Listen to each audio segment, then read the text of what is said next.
Maverick News, the antivirus program for your mind. And now, the Freedom Reporters.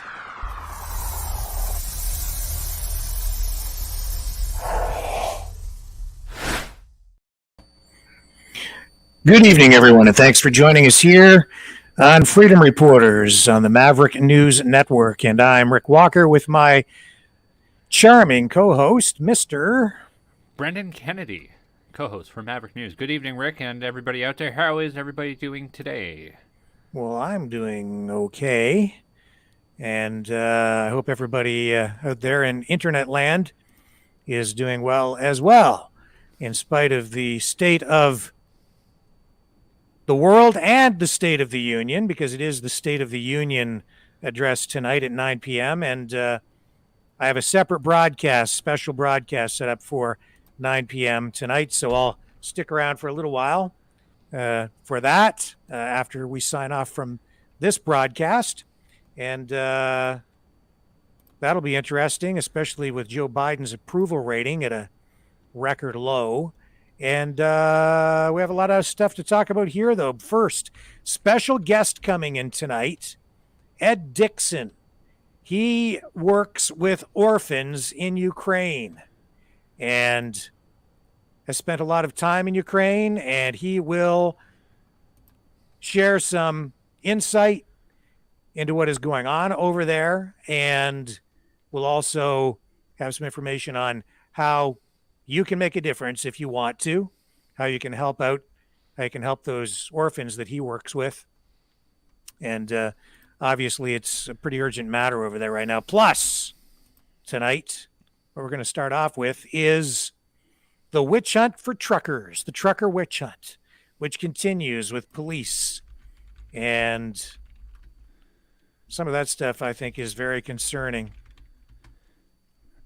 Yeah, so there's been a lot of interesting things happening with that. Well, I guess it's more concerning than interesting that they have taken this list from Give, Send, Go of all the donors that have donated to the trucker movement, and they are basically looking for everybody who is either a government employee, a police officer, whether they work for like a news organization or a media organization, and they are hunting them down. And the press has been cheerleading this and pushing this forward. Yes, they have. And here's Yahoo News, which is honestly very left-wing. And as you can see, well, it's actually a CBC article coming up through Yahoo News, both left-wing organizations. Headline: Ontario Provincial Police investigating officers who appear to have donated to Freedom Convoy. And this I find disturbing. I find it to be completely inappropriate, honestly. And I will tell you why. Do you want to hear why, Brendan? Bring it out there. Lay it on the line. It's inappropriate because these officers have every right to donate to anything they want to donate to when it's done in a private manner. The policy for police services, and it's not just Ontario Provincial Police, I believe it's the Windsor Police Service, Toronto Police Service, other police services as well across Canada.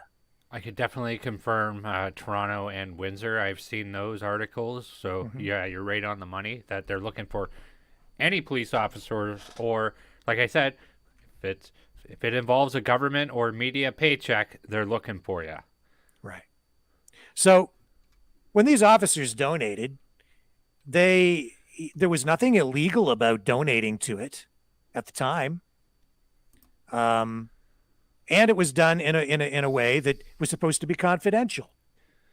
So now, after the fact, they're retroactively expressing concern, and they're justifying, I guess, an investigation into this, because the government, Justin Trudeau and Chrystia Freeland, have decided to retroactively make it I don't know if it's illegal, but They're trying to make it that way, and they're going to demonize you either way. It doesn't matter. right. And how can that possibly be fair to anyone, police officer or otherwise, especially when the information was obtained illegally?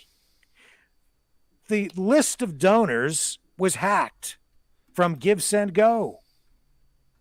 And it was obtained illegally. So now what we have is a hunt, an investigation into donors by police who are using information that was hacked and obtained illegally. You've got the cops using information obtained illegally to go after police officers who donated in a way that was supposed to be anonymous. And here's the thing. Go ahead, Brendan. I don't think this is a large amount of trucker or a large amount of police officers that have donated to this. I know that there's definitely a lot of police who don't want to enforce the COVID narrative, and they don't want to do some of the terrible things that they've been forced to. So I could see some of them going in with this. I would say, though, that there's not a huge amount of them that have donated into this. So I think that's not going to look good for these police officers who have ultimately donated to this cause. So OPP spokesperson Bill Dickson says that the matter has been brought to the attention of OPP Command and the OPP Professional Standards Unit, and they're conducting an investigation. Well, how can that possibly be appropriate or fair? I'm not even sure this will go anywhere. But you see, what this is it's political, and it is designed for use by the media to smear the truckers and scare anyone who donated and intimidate people so that they'll think twice about ever donating to anything that might have the word freedom attached to it or anything conservative, because it's only left-wing, far left-wing causes that are okay to donate to. And this is such a load of crap. It just makes me sick to my stomach. The public is tired of this double standard. They are tired of it. Anyone would have a brain is tired of this crap. I'm tired of it. This is nauseating. You got to remember that during the height of the pandemic, when it was illegal for outdoor gatherings, the authorities said it was okay for the Black Lives Matter movement to hold huge demonstrations.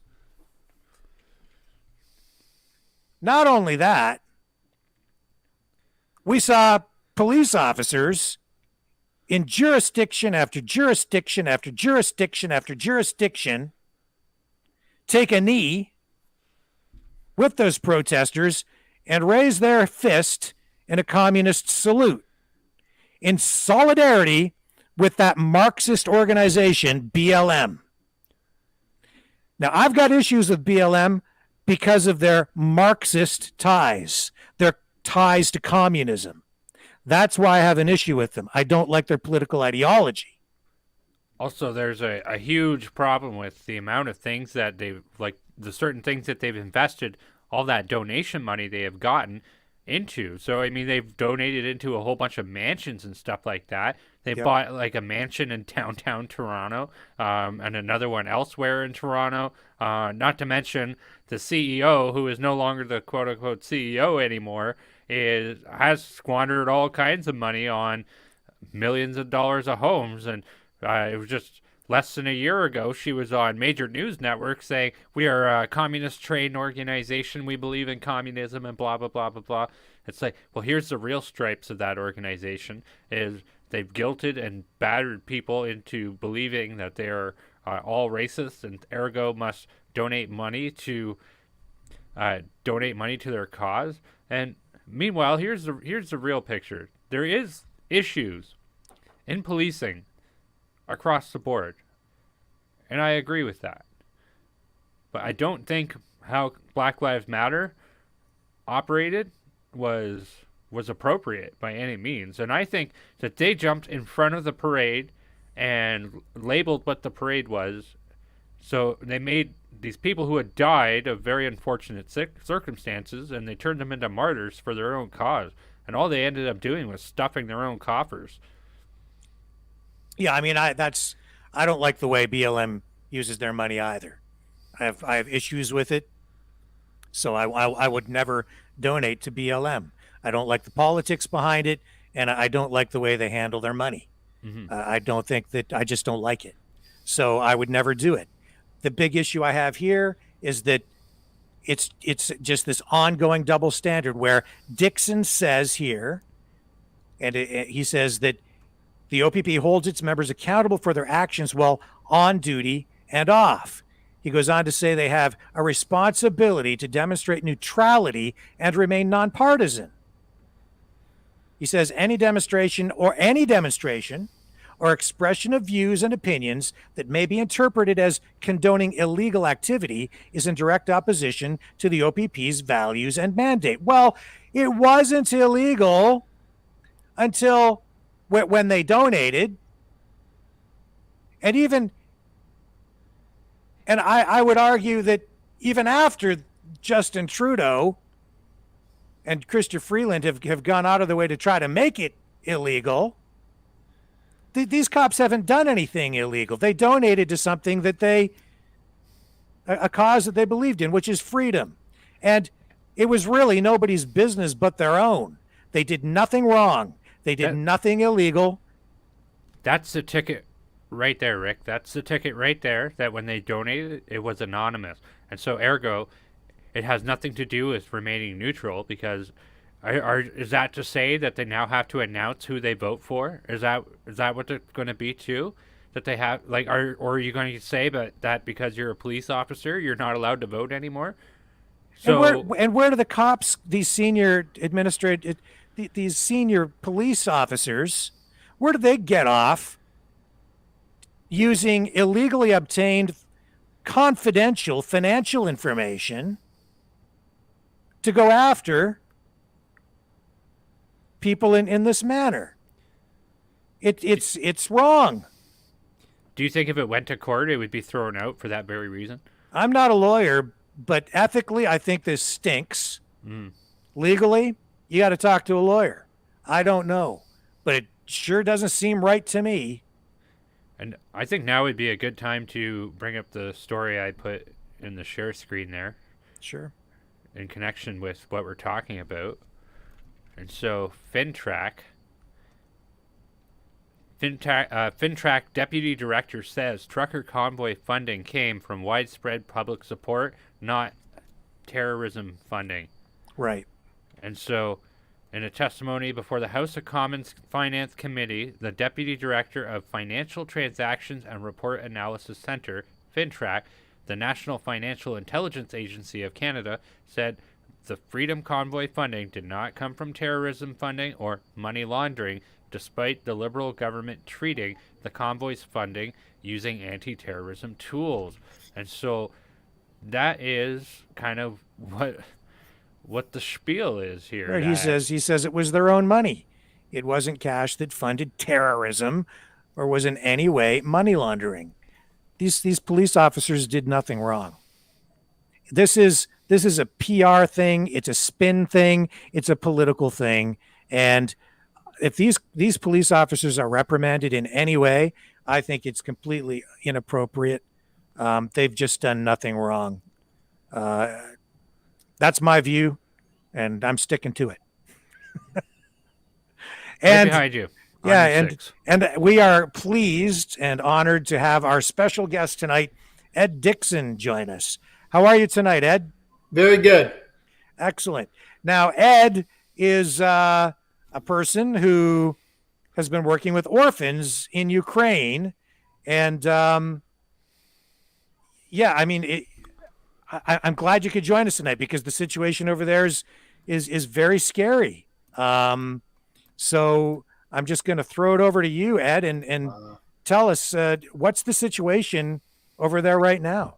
Yeah, I think everybody's kind of, getting really aware now of what's really happening there, and just the disaster, of epic proportions that's taking place and probably going to take place even more soon. And I just, I've been living in Ukraine for 25 years.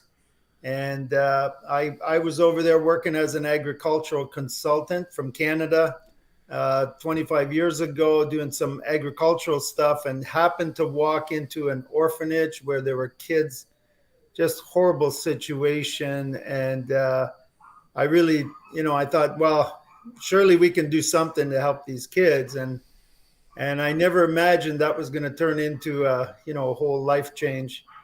But it's been the greatest thing. You can just imagine, watching these kids grow up and really doing amazing things with their lives when nobody there thought they would ever do anything. Anyway,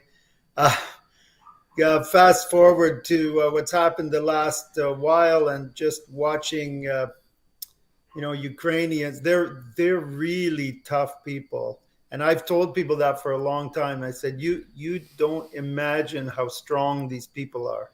And they put us to shame, and I'm genuinely.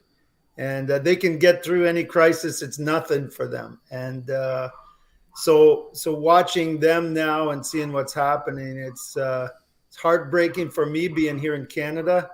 I happened to come back for a year. And a lot of people have said, wow, you're fortunate to be back right now. And I'm like, man, my heart is not here. I'm hurting. My wife, her mom and dad are in Kiev. Her sister's in Kiev. Their 4 daughters are, they're hiding in the subway stations.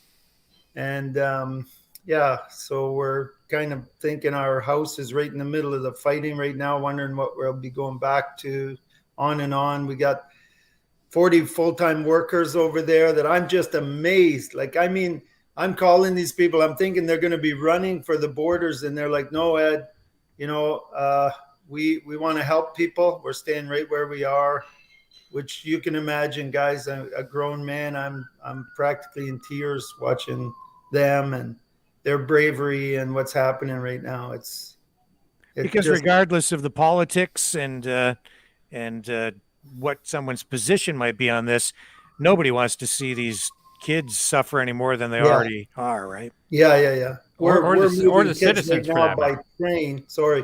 Yeah, we're moving kids right now by train, trying to move kids by train to Poland, just to get them out of the area. Yeah. So tell me a little bit more about this orphanage. What's the story behind that? So, yeah, we're actually, the first one I went to, it was kind of crazy because the people there, they had a nickname for it. They kind of called it the place that God forgot. And because all the kids, many of them were without arms, without legs, just severe disabilities. So to them, I mean, they were abandoned. All of them were abandoned by their parents because of their disabilities. So they were kind of considered useless. And just it was devastating. It wasn't so much the hard situation. It was the lack of love, that you could almost smell and taste there. And so we started working with the kids. I'll just give you one example. We got one girl, no arms, no legs, and she just started to watch while some of the other kids were learning to paint, and she says, "Give me a brush," and the guys were like, "What?" And she said, "Put it in my mouth."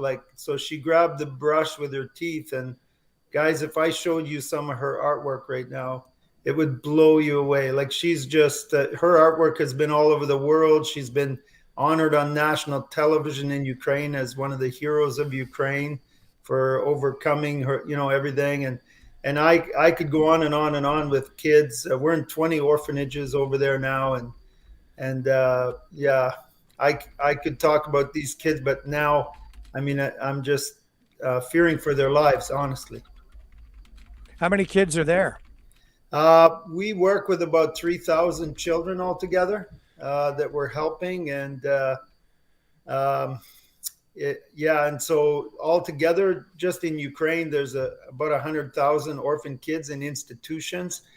In Russia would be probably more. Like I've worked in Siberia and Moscow, and similar type situation where the Soviet Union basically,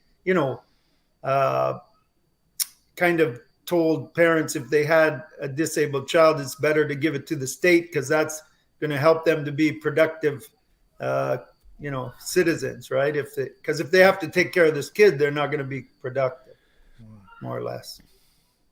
So you have a broad experience and knowledge of both sides of the coin on this between Ukraine and Russia, is what you're saying? Yeah, absolutely. I have a lot of friends in Russia.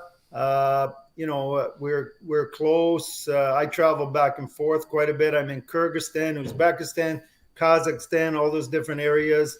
I've worked with government leaders on both sides, and in Ukraine as well. The former president's wife, Poroshenko's wife, we worked on trying to improve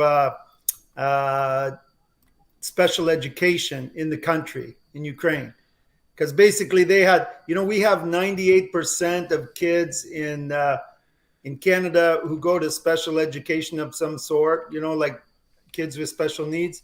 In Ukraine, it was 2%. And so we were trying to, do what we could to kind of change that. So this is a really complicated issue in some regards, where nobody likes what Putin is doing in this situation. But can you paint a picture, like how pro-Russia is Ukraine actually, in your opinion? It's interesting because before the revolution 8 years ago, I would say Ukraine itself was about 50-50, like pro-Russian, pro-Ukrainian.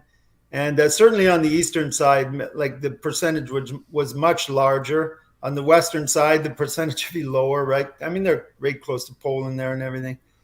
But after the revolution, when Russia took Crimea, and then when they began to support the protesters in eastern.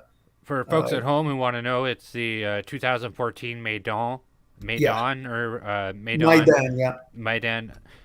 revolution, which took place. So then, like, people's opinions just began to shift very rapidly then, to the point where probably, I would say now, it's probably closer to 80-20 kind of thing. And certainly, again, the western side of the country would be 95% pro-European and maybe 5% pro-Russian. The other parts might be a little higher, but it's still really shifted from what, and like I say, I've been there the whole 25 years, and I travel all around the country regularly. And so I got a pretty good pulse of the people, and I speak fluent Russian and my Ukrainians. I chose to speak Russian because that way I could speak in Russia, the stands, Ukraine, a lot of countries, people speak Russians. Big time. We have an interesting question here that just came up. I think it's worthy of picking your brain at. What are the conditions of the orphanages that you have worked with? And are you able to maybe also tell us at the same time, what was the condition of those orphanages before you started working with them over 20 years ago? Yeah, when we started there, it was really bad. Like, I mean, kids were not like dying, right? But they were slowly dying just because of poor attention. I think I can't blame the workers even, because they just didn't understand that, these kids needed to be taken outside. They needed to be, cared for like real human beings, and not just sort of like material. And so gradually that began to change, and the conditions, as you can imagine, in the orphanages is much better now. Like it's changed quite a bit. However, the bottom line is, as you guys know, every kid needs to be in a family. Like growing up in an institution just is not the place for any of us to spend our whole lives, as much as they try to make the best of it. And that's, you know, you can even improve the conditions and the food and the medicine. We're doing like life-changing surgeries for a lot of these kids and everything. But the greatest thing that can happen to any one of these kids is when they get adopted. That's the miracle of family that takes place. Is there a website or anything online where people could go to see what these places look like or get more information? Yeah, there's a lot. Like you can just Google orphanages in Ukraine. You'll find all kinds of stuff on there. And it'll show, you know, up to date condition. But we have a website. Our website is called loadsoflove.org. Just kind of outlines some of the programs that we do.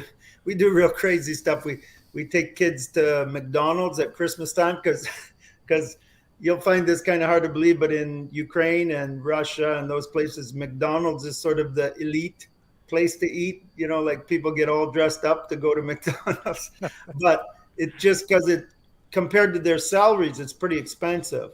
And so, you know, we're doing all kinds of stuff like that just to try to give these kids more of a normal life.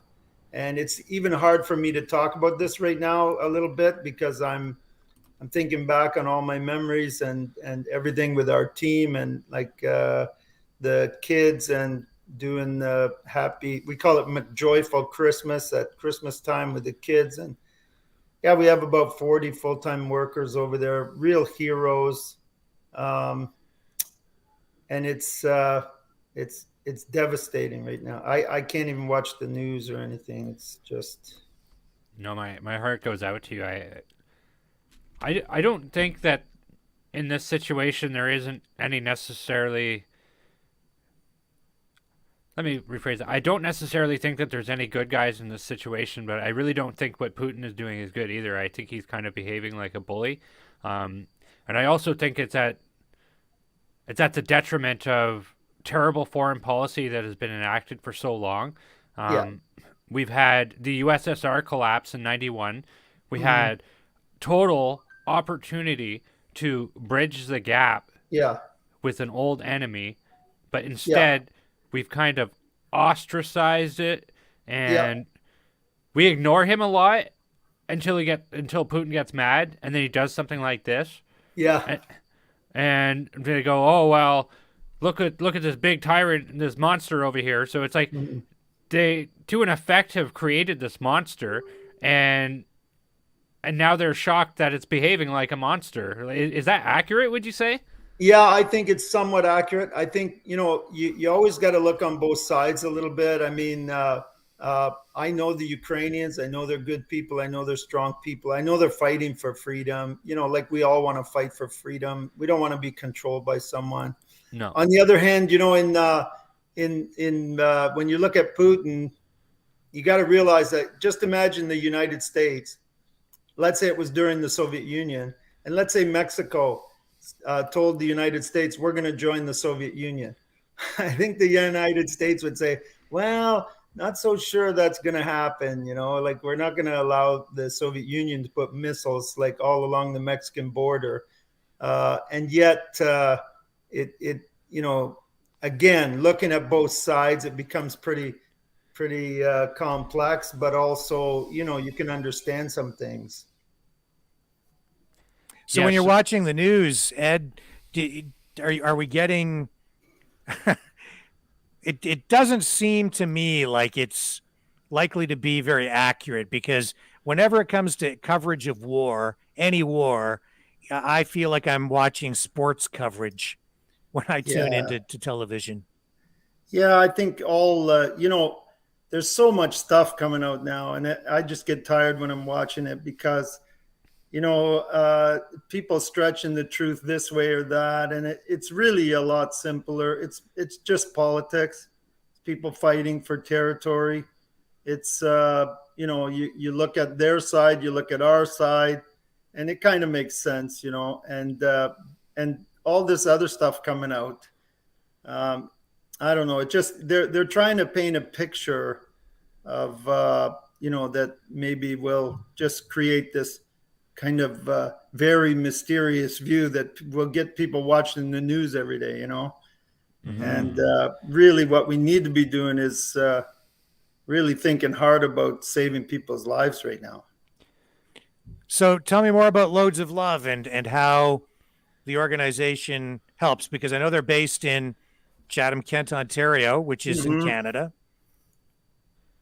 Yeah, we're based in Chatham. We've been operating here for 25 years, basically called Loads of Love because we started shipping containers overseas. And that was it. Like we were sending loads of love to other countries. Somebody came up with that name and kind of stuck. And we have a secondhand store now, a big one in Chatham, where basically the secondhand store makes enough money on a monthly basis to cover all our administration costs. So when people donate money for Ukraine, for example, to help the kids over there, 100% of the money goes to Ukraine. And very few organizations are able to do that, but that's the kind of the store helping us to do that. Also helps us to send the containers and stuff like that. And we last year, just through the pandemic, we handed out over 10,000 families got groceries from people here in Canada, gave money just because they were really struggling over there. Because when the government there shut down, like people just lose their jobs. There's no unemployment. There's no safety payments or anything. So people were just running out of food, and we started delivering food to people. Now I look at it and I'm thinking like, man, am I ever happy we did that? Because now we got all these processes in place to, that's what we're doing right now. We're getting out food to people. We're getting out medicine to people. Churches, different places are setting up bomb shelters and mattresses and so in a way, kind of thankful that we had all that in place to do that. And so if people do want to donate, they can do that at loadsoflove.org. Yeah. There's a donate button right there. And just, I can say that, like, thank God the banks are still working.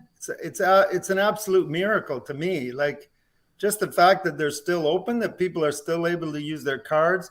I was literally on my knees praying, like God, just keep the internet open somehow so that we don't lose touch with these people. And wouldn't you know it, Elon Musk comes out with keeping the internet open. And I was like, oh man, God can even use Elon Musk. Imagine. And so it's just, and really just the fact that we're able to communicate. Like my workers are in bomb shelters. I want to touch on that a little bit, actually, because I think that's really weird. If I was Russia and I wanted Ukraine, the number one thing I'm going to do is going to cut off communication, and they have the capability to do that. There is something called an EMG or electromagnetic pulse bomb, basically, that could knock out all these electronics and all this other stuff. Yeah, that hasn't happened yet. I think that is the weirdest thing. It is weird, actually. And really, that's what I say. I've just been like, my goodness, like how am I still able to communicate?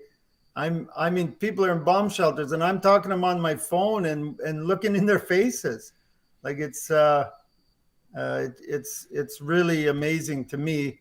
Of course, I think it's just God doing it for me, but I'm sure there's more to it than that. No, it is a point worth bringing up, I think, though, that... Well, I think it's because what the mainstream media is feeding us is not accurate. And what Putin is really trying to do is he wants to keep the country intact. He wants to go in there, and he doesn't want to destroy everything, and he doesn't want to alienate all the people.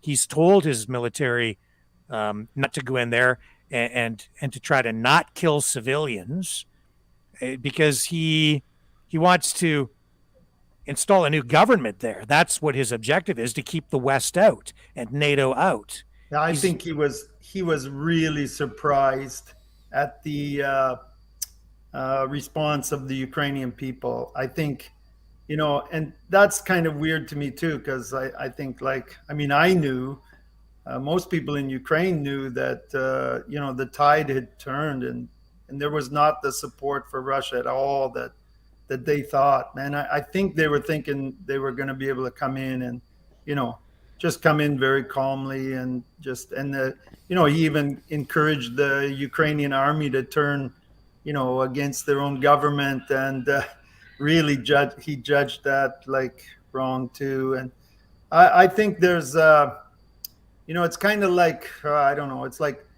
two brothers that just don't understand each other at all. And, I just, bottom line though, it's not going to gain. I don't think anybody's going to gain anything from this at all. That's a good perspective, and it's very chilling and also concerning, because Yeah. once Putin realizes that if he's not going to get anything out of this, then that could lead him to behaving like more of a monster. Yeah. Like, it's not funny, but I mean... No, I heard somebody say, somebody said the other day, they said, when you look into the mind of a demon, don't look for logic. No, that's right. No, that's it doesn't right. make sense. None of this makes sense. When I left Ukraine 2 weeks ago, and I was walking around, I was going to cafe, everybody's just normal.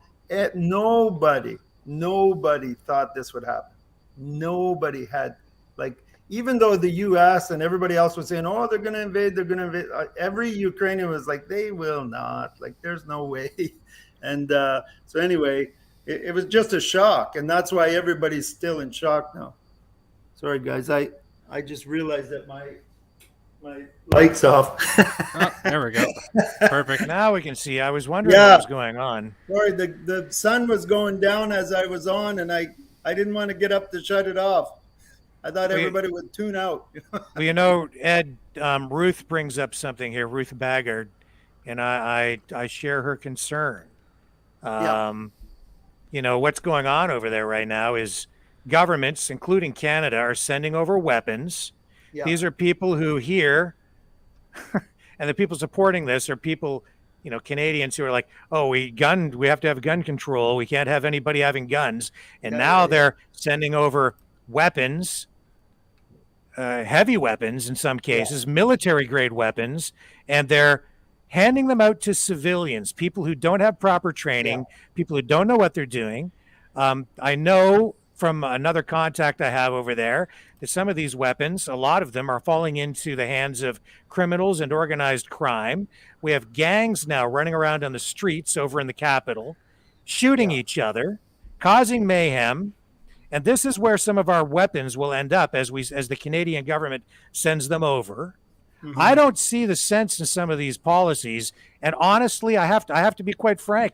I think this is a lost cause, and I disagree with these media assertions that suggest Russia has been pushed back and they're on their heels somehow. I don't think we've seen even the remote beginning of what Russia is going to do or what they're capable of. And I think Putin has been very strategic and surgical about what he's been doing because he's trying to minimize the collateral damage. I'm very concerned about these civilians being given weapons to then run into battle, because what that's doing is it's putting civilians in harm's way. That the Russians will not be able to distinguish between a soldier and a regular citizen, and a lot of innocent people are going to get killed as a result of this strategy. I don't agree with it at all. And I think just dumping a bunch of guns in there it's just more bad policy following bad policy. It's terrible foreign policy that has led to all of this to begin with. And now it's like, well, because they emboldened that government thinking that the West was going to back them up if Russia did anything. And now push has come to shove. And where is the West? We're not there. We're not going in because we know if we do, it will escalate. So what are we doing instead? We're saying, here's a bunch of hand grenades and machine guns. You guys go fight. We'll sit back over here and eat Twinkies and watch Netflix. I don't agree. I don't like that. I think you're absolutely right on a lot of things. I think, I was talking to Army and Navy guys today, former executives who are retired now, and they were telling me that, the world has no idea what's going to happen in the next little while. That was their, me, of course, I'm praying and hoping there's going to be a miracle, some kind of, but the only thing I would kind of hesitate on is that it was a strategy. I think strategy probably is better a word used for certain things, but a lot of this is just certainly on the Ukrainian side, just knee-jerk reaction. Like I'm telling you, with all my heart, people in Ukraine did not believe this was going to happen. The leadership in Ukraine. I have friends in the president's administration in Ukraine. They did not believe this was going to happen. They really genuinely, they couldn't see like what would Russia gain by an all-out invasion of Ukraine. And when it happened, they just were in shock. Like they're just like, and I think, here's the thing, Zelensky, he's not a politician. Yeah. He's not. He's never been a politician. I knew him before he was even in the president's office. He's a comedian. He went out and did shows and had a show, did a nice television program. Suddenly he's president because the last president was doing such a terrible job, but there wasn't really a good candidate to replace him. And he had this show and everybody voted for him. And all of a sudden there he is. I know there's other people, around there that are more, strategy and things like that. But when, I heard one guy saying that, that the leadership just wants to kill all the Ukrainians. If they wanted to kill all the Ukrainians, they could have probably picked a better, a different way of doing that. And remember, Ukraine is not in Russia right now. Ukraine is not attacking Russia. And I don't mean that to say that it's all Russia's fault, but I just mean that to say that, what's really going on. And I'm thinking about that U.S.-Mexico example. There's a real, genuine fear on their part. Because if Ukraine were given the option to join NATO, well, then they'd have to go to war with NATO. Because there's military bases, there's naval bases, there's all kinds of stuff in Ukraine that they're not going to give up.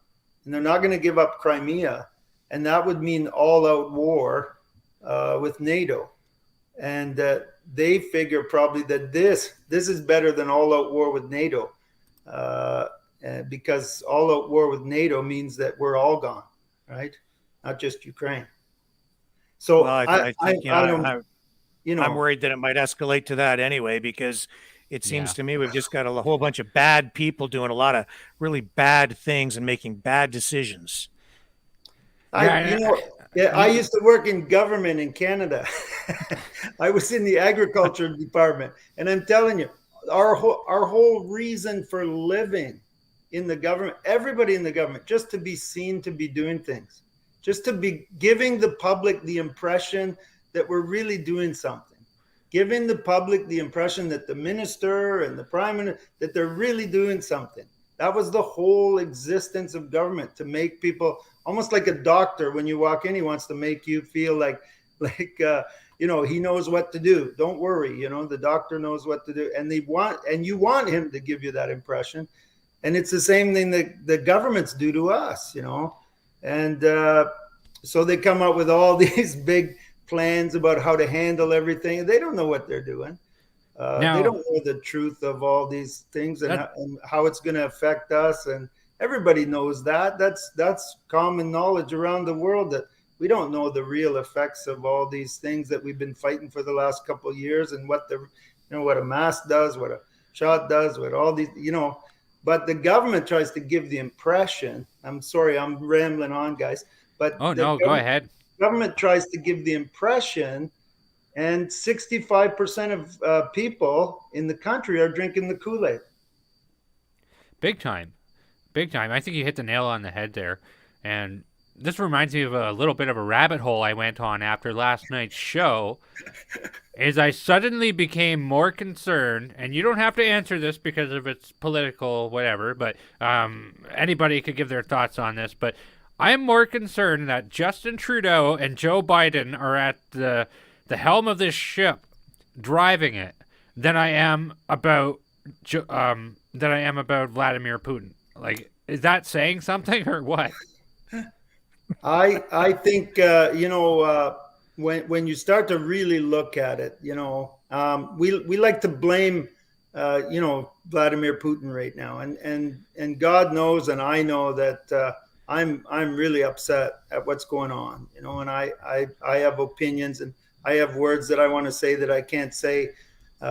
First of all, because I'm on this show, and secondly, because I'm a missionary. But That's right. But really, it's a little bit more of a societal thing. For some reason, 65% of people in many countries are drinking certain Kool-Aid, as I said, and following things that affect the whole rest of the country. And when a smaller percentage stands up and wants to change something, it's not really easy for them. And I think as society, you begin to realize that this is more, I don't know, it's more of a fight of dark and light than it is a fight of, against a certain person, right? Yeah. So the screen here, we have, multiple screenshots around Kyiv and Kiev. Yeah, Kyiv. Actually, it depends on how you pronounce it, right? Actually, it's in Ukrainian, it's Kyiv, and in Russian, if the translation from Russian is Kiev. Yeah. Yeah, and from what we're seeing on these cameras here, I don't see explosions happening or airstrikes or anything like that. What's your interpretation of what you're seeing on this multi-screen screen? Yeah, it looks pretty quiet right now, doesn't it? Yeah, every night it seems to have been pretty quiet so far when we've been monitoring. Yeah, just occasional skirmishes. Yeah, some of the stuff they're showing now, mind you, there's been a few things that I saw, like I said, I saw on television, and I'm like, I know that building. Like I drive by that building every day in Kyiv, so it was really hard on me. It'd be kind of like, you guys watching your hometown and seeing certain buildings and certain roads, and you're on that road, and but I also know that I'll say this, I was in Cairo when one of the revolutions was going on there, and I didn't even know it was going on. I was in a part of the city where it was quiet, and my parents called me, and they're like, "Hey, are you okay? Are you?" And I'm like, "What?" I had no idea. And yet the media was making it look like there was, the entire country of Egypt was on fire, right? So, yeah, that's media selling newspapers, I guess. Big time. Yeah. Big time. Yeah. So have you been in contact with people over there? Yeah, you must be talking every day, right? Every minute of every day. I just have a friend who's in Zaporozhye, which is south of Dnipropetrovsk, now called Dnipro. These are cities of 1.5 million.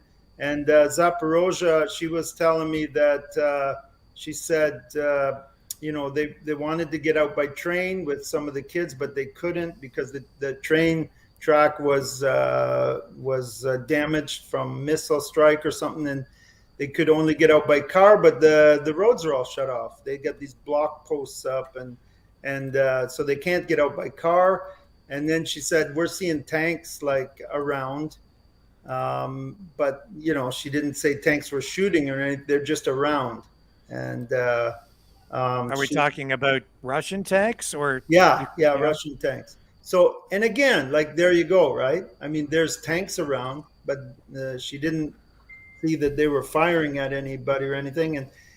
even talking to a lot of guys I know, they said it seemed that the Russian soldiers came in and they were like, well, I thought we were on a training exercise. I thought we were, or I thought we were just, they told us we were just going to go in, take over the central part of Ukraine. The government was going to leave and everything was going to be calmly transferred over.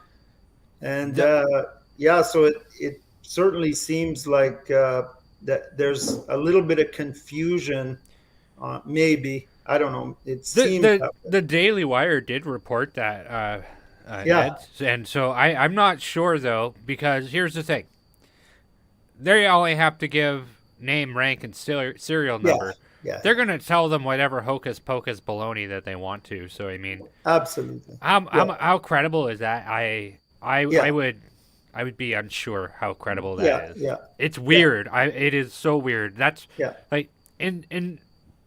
But think about this: the tanks are there, but Yes. they don't. Like she said, the tanks are all around, but they're not shooting.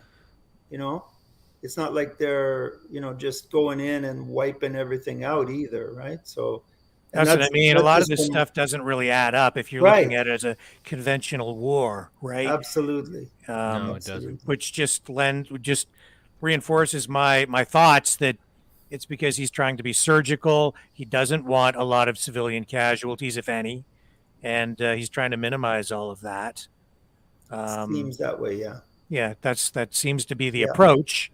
So hopefully we don't have a lot of civilian casualties or any casualties, but it seems to be escalating. Yeah, it seems right now from the numbers even that the Ukrainian government is putting out that not a lot of civilians have been killed, right? Which is, I mean, I'm of course, like, I'm just thanking God every day, like just keep my family and my friends and our workers safe, like, but the number of people that are crossing the border right now, like we're talking millions, like millions. Ukraine's population has gone down since I got there. I think when Soviet Union fell, it was 50 million, went down to 45. Now it was down to 40. It's probably going to go down to 35 or 30 now. Basically just really, drastically declining population.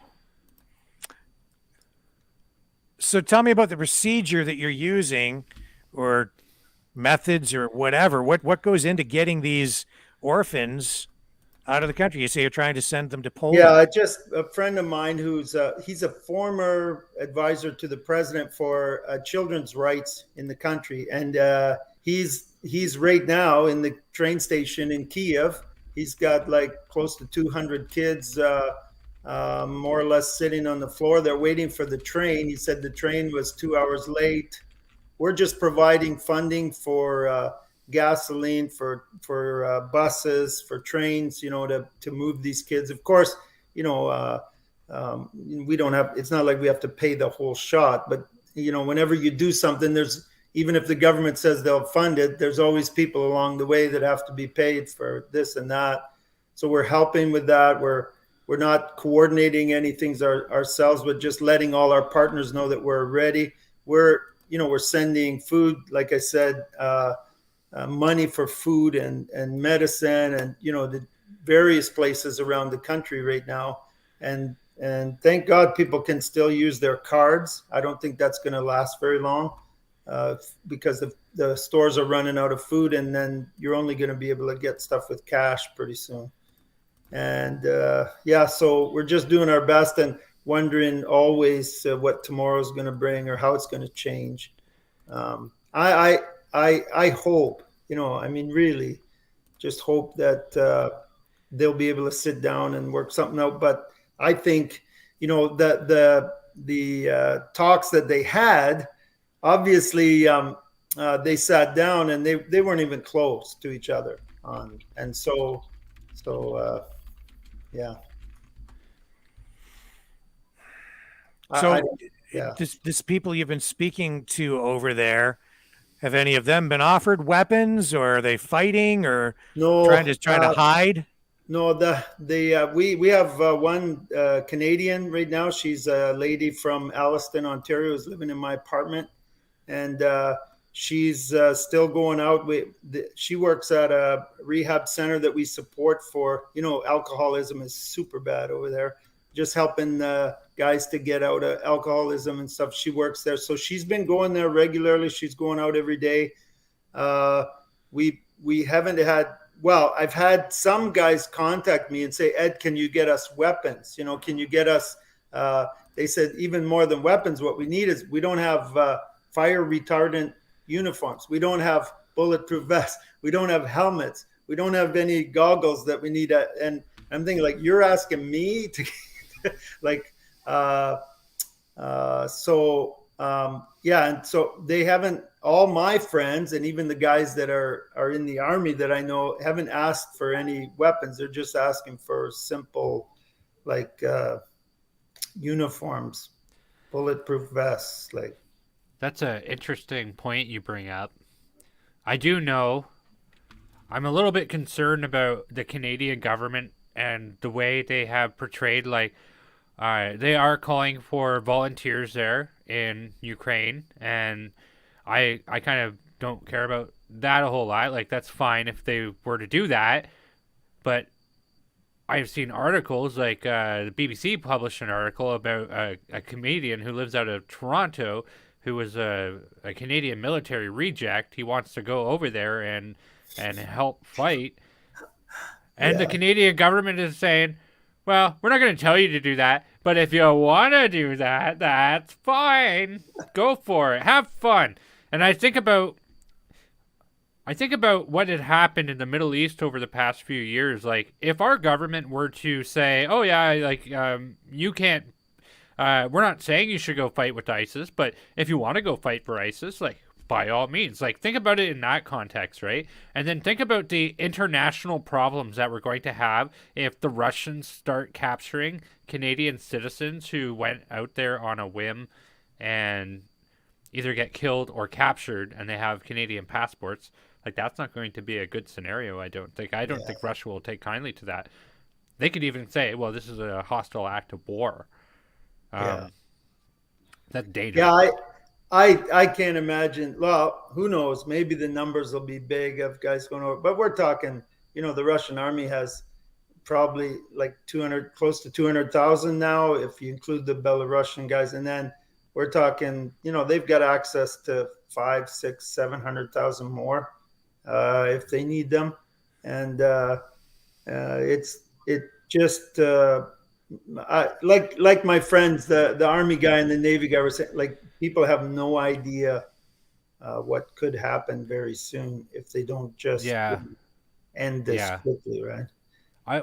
That's the thing, right? So some of these individuals who go over there, they could actually be more of a hindrance on the military than a benefit, because you get it's like a drop in the bucket, right? I wanted to pick your brain on this. So this made the story yesterday. If you could bring up the picture I just put in the share box there. So here we have the Minister Chrystia Freeland, and they're reporting that this scarf here represents like a alt-right group. Are you able to comment on the validity of that statement? The colors of that scarf, the words were used in the Maidan Revolution, but the color of the scarf comes from something that's called the Pravi sector. And the Pravi sector was basically a very right-wing group that was involved in the Maidan Revolution.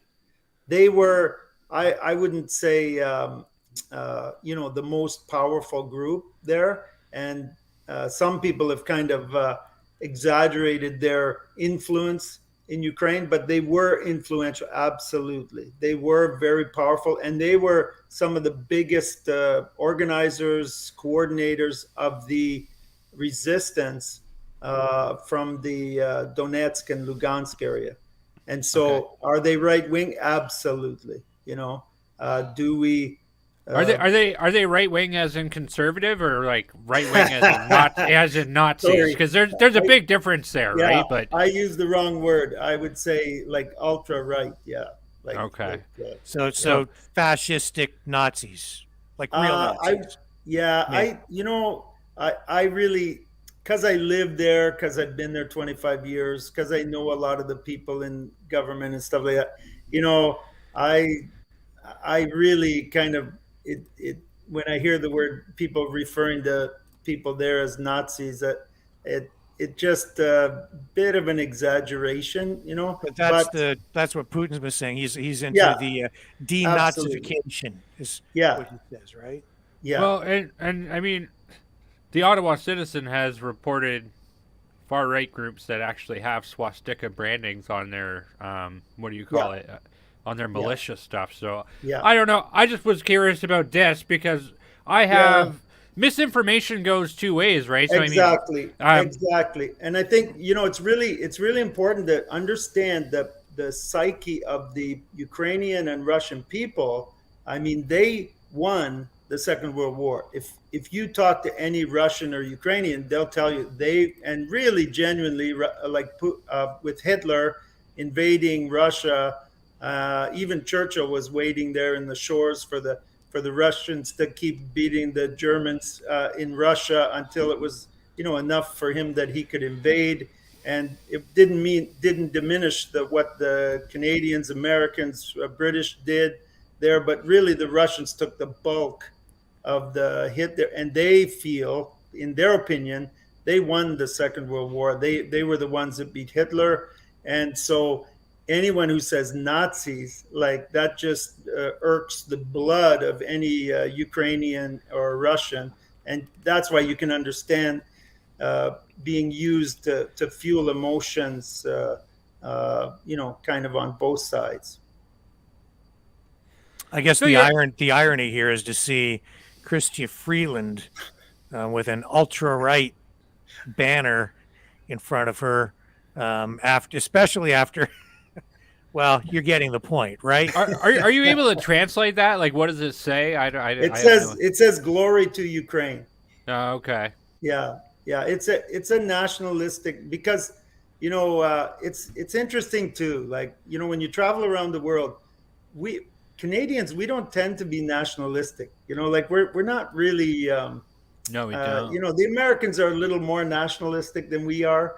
They try We to be. tend to be, because we're from nations all over the world, and we're just trying to have a good time, and but other countries, like, it's extremely important to them what nationality you are. When I got married, they asked me, "What nationality are you?" I said, "I'm Canadian," and they said, "Oh, that's not a nationality. That's a country where there's a lot of nationality." Oh, I said, "Oh, okay." Well, they said, "Where are your parents born?" I said, "In Canada." Where were your grandparents born? My grandparents were born in Ukraine, And they said, "Oh, you're Ukrainian." I said, "Well, actually, they were Mennonites. Like, they were from a German colony down by Zaporozhia." Ah, Oh, so you're German. Well, suddenly I was a German, and but to people in that part of the world, nationality is extreme, like, and therefore, the pride of Ukraine and the pride of Russia, like, it's just it's in them. They're much more ready to die for that cause, than sort of we understand, in our sort of Canadian mentality. So what about these kids that you care for, these orphans? They must, a lot of them must be very young. It must be difficult for them, and it must be a very emotional and scary thing. I think I was saying to someone the other day, I think we're going to be, if this ever gets, under control, we're going to be dealing with a lot of trauma. Not that we're not dealing with trauma already with most of these kids, because you can imagine, you were dumped off in an orphanage. Your parents are out there somewhere, but they didn't want you. So that's enough of a trauma for them to constantly deal with. But now, dealing with this, and our workers were out today trying to get better, mattresses, different supplies, and different things for these bomb shelters where the orphan kids are going. Every couple hours, the sirens go off, and they have to all run down into whether it's a basement or a shelter. And these kids are yeah. I can't imagine. And again, just hoping that it's not going to get worse. So how bad are the shortages of food and, yeah, and other supplies? Everybody I'm talking to, they're sending me photos. One of the girls that works with us, she was walking through the grocery store just today with her phone on, showing me like they're empty. It's already empty. And there's no big supply lines coming in. There's no, yeah. So how long do you think this conflict can go on? I think if something happens, some kind of decision, or to stop this in the next few days. But again, I'm not an expert on that. But the guys I was talking to, the Navy guys and the Army guys, they were saying like, Ed, you don't understand. We're talking years. And I'm like, what? Years? Years. That's what they said. I'm just talking about their opinion. And I just, I think what they were kind of referring to is some kind of, disaster like Syria, where you have a group of people, a smaller group of people who just won't give up. And it eventually turns the whole place into a disaster, right? Wow. I'm like everybody else. Well, first of all, I never believed it would happen, and now I'm like, just like stop this. Like somebody just stop this nightmare. Just think logically. Like we're talking about people's lives here, right? Yeah. And I have a home. Like I said, I have a home outside Kiev, and I couldn't care less right now. Like I'm just much more concerned about the people's lives there. Yeah. Now, Loads of Love, people often donate physical goods to Loads of Love. Yeah. Household items, things like that. But right now, what is needed most? Just cash? Yeah, right now that's what we're doing. Like we're sending money like every day. Like we're getting money to channels through to people. We've got some stuff going on tomorrow that's going to be moving a large amount of cash into certain areas. We're just doing our very best to get that to the right place, so that, because of course there's money moving in the country, and some of it's going not into the right place. And so we're trying to get money into the hands of the right people who can help the kids. And so we're doing our best to do that right now. But the time on that, I don't know. I can't foresee the future right now. I'm just going day by day, just day by day, one day at a time. And so eventually, like we're talking already to some groups in Poland about sending, aid. Can we help them get that aid through Poland, through some kind of green corridor or something to people, right? That's going to be the next step. And the orphanage, where is it located? Is it in a relatively safe area, do you think, or is it like right now? Like I said, we're moving kids out of Kiev, out of the orphanages in Kiev, but we don't generally work in Kiev, our organization, because Kiev is the rich part of Ukraine. Kiev is the wealthy part. That's where all the wealthy people live, and so the orphanages there are relatively well off, but we're working more in areas like Poltava, Kryvyi Rog, Dnipropetrovsk, like all those, Zaporozhye, other areas where there isn't as much wealth, and where, that's Kiev there. And then, way down to the south, you got these other places that are much more industrial areas. And so I don't know, for whatever reason, you look at that big map of Ukraine and you see the parts that are red around the outside. We're sort of in the middle. So far, we've been relatively safe where we're working. Could this explain why everything appears to be so quiet and where all we those are? live feeds? Yeah. So it looks like everything is coming out of the north, and how long that will take will vary. Right. So, Right. I mean, Right. so what about you? Do you have plans to return back to Uh, Ukraine while this is all happening, or are you going I to?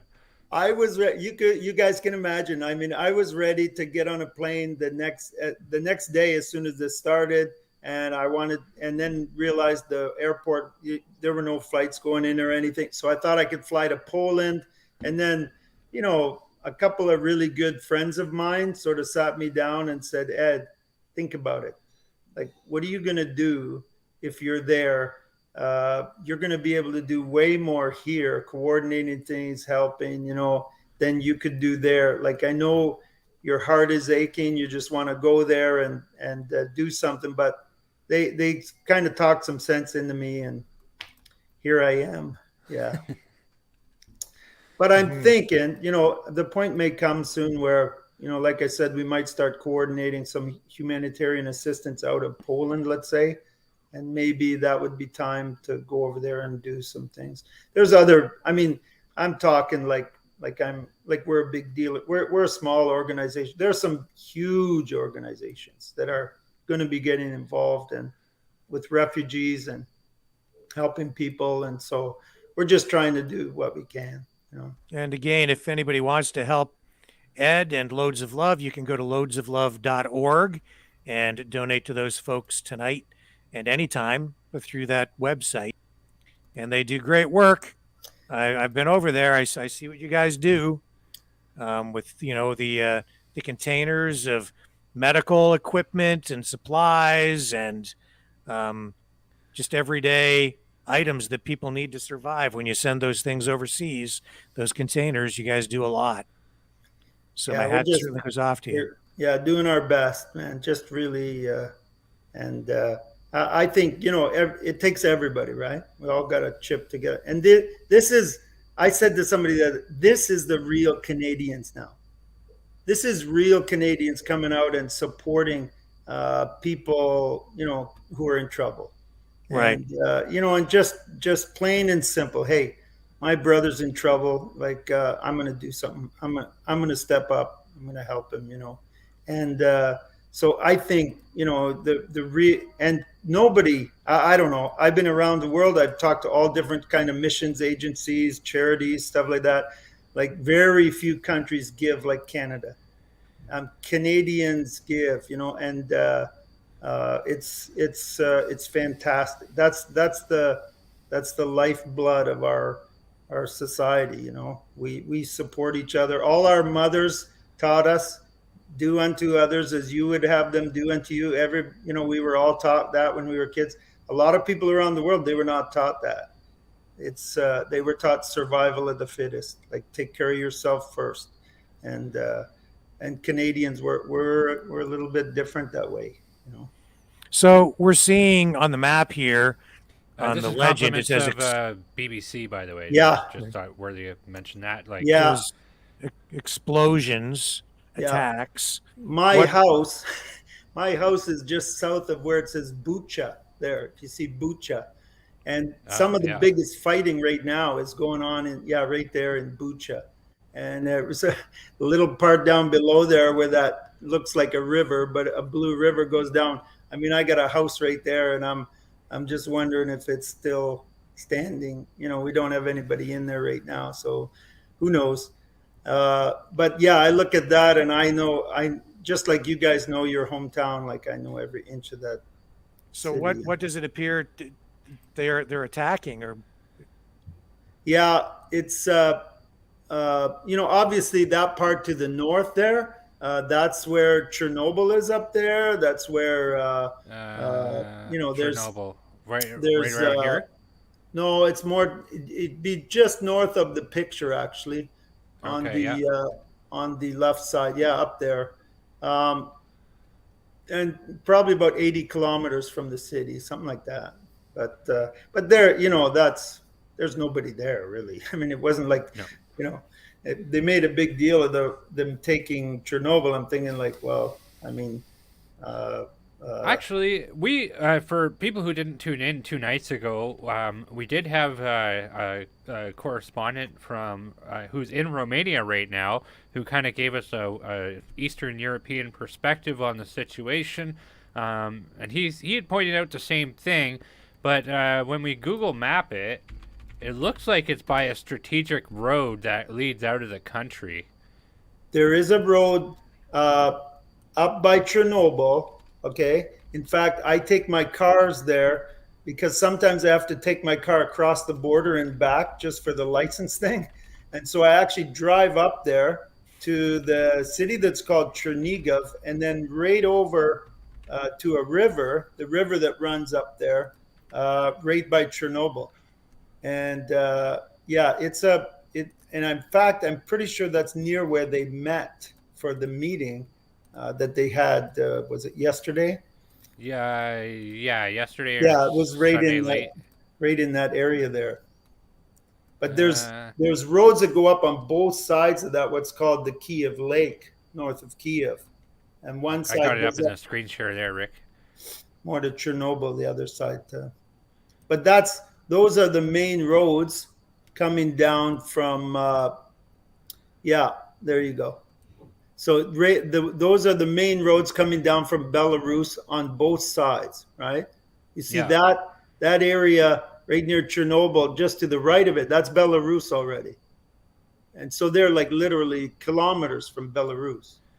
In fact, when Chernobyl blew up, I mean, Belarus took most of the radiation. It wasn't Ukraine. Well, I mean, it was West Ukraine and Belarus. Yeah. Yes. Is that area still emits radiation? And yes. I had a friend who went up there with one of those counter. Is it a Geiger counter? Geiger counter, yeah. And he was surprised how low the radiation was. I think kind of the whole world has been surprised because when it first happened, we thought it was going to be like, there'd be deformed people all over the place and children, and but the effects of it seem to have been relatively, that's hard to say when so many people died. I know it was extremely bad, but there were thoughts at that time that it could be like just horrendous.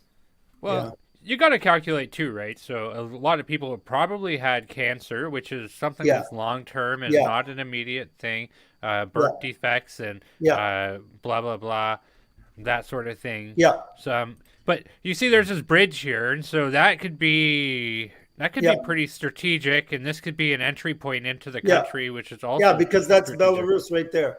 Yeah. So I would wager that it probably is more strategic than people think it is. Yeah. And absolutely. Yeah, because it's on that road of like I said, and on the other side of that river, going down the other side, that's also a major area where you would travel from Belarus to Kiev on both sides. Yeah. So Ed, just give me your assessment here with the size and the power of the Russian military. Like really? Yeah. Like in my view, it's like Ukraine doesn't really stand a chance overall, right? I mean, guys, I have to ask you to forgive me because like I said, I'm a missionary, right? But I often think about the story of David and Goliath, and David's brothers were telling him, like, you idiot, what are you thinking? Like, you can't go up there against that. And they were trying to put a big shield on him. They're trying to put, but that story is something that I'm hearing a lot from friends of mine in Ukraine. And that could be, some people would say like, oh my goodness, like that's just a pipe dream for them. Even it's going to harm them even to think that way. But that's the way Ukrainians think. They're always the underdog. They're always the smaller neighbor. They're always the little brother, not the big brother. They've always been like the Russians have always said that Ukrainian language is not a real language. They kind of made it like it was a hillbilly language, right? So you shouldn't speak Ukrainian, you should speak Russian because Russian is a real language. and just kind of like the little brother all the time. And it really gets them, just like all of us who are little brothers like me, it gets us fired up, gets us really mad. And so I think that's probably going to give them more, I don't know, just willingness to fight. But it just doesn't seem like logical at all. No, it doesn't. And I guess another perspective we can put on it, and we'll see how Ukrainian the Ukrainian people are when we find out there's always a difference between invasion and occupation. Yeah. It was easy. Yeah. It was easy to march the tanks into Yeah. Iraq. Yeah. But keeping them there was a whole different story. So I've heard people say, even if they occupy and they take over, somebody said, you're going to have every babushka, the grandmother on their balcony every once in a while shooting someone or something, it's not going to be as easy. And it's, it's certainly showing that now. Yeah. I'm not, again, I don't want to be political, but because like I said, I have friends in Russia who I love dearly, very close to me. We talk a lot, and I remember one time, because they have media, they're completely controlled by the government, right? I mean, their media is you don't do anything unless you have government approval from the top of, it's like the CBC on steroids. Yeah. So one of my friends from Russia once, he called me when the revolution was going on in Ukraine, and he said, listen, Ed, I need to talk to you. And I'm like, oh, why? He said, I need to tell you what's really going on in Ukraine. And I was like, oh, okay. And then he began to tell me all these things that he'd been hearing on the news.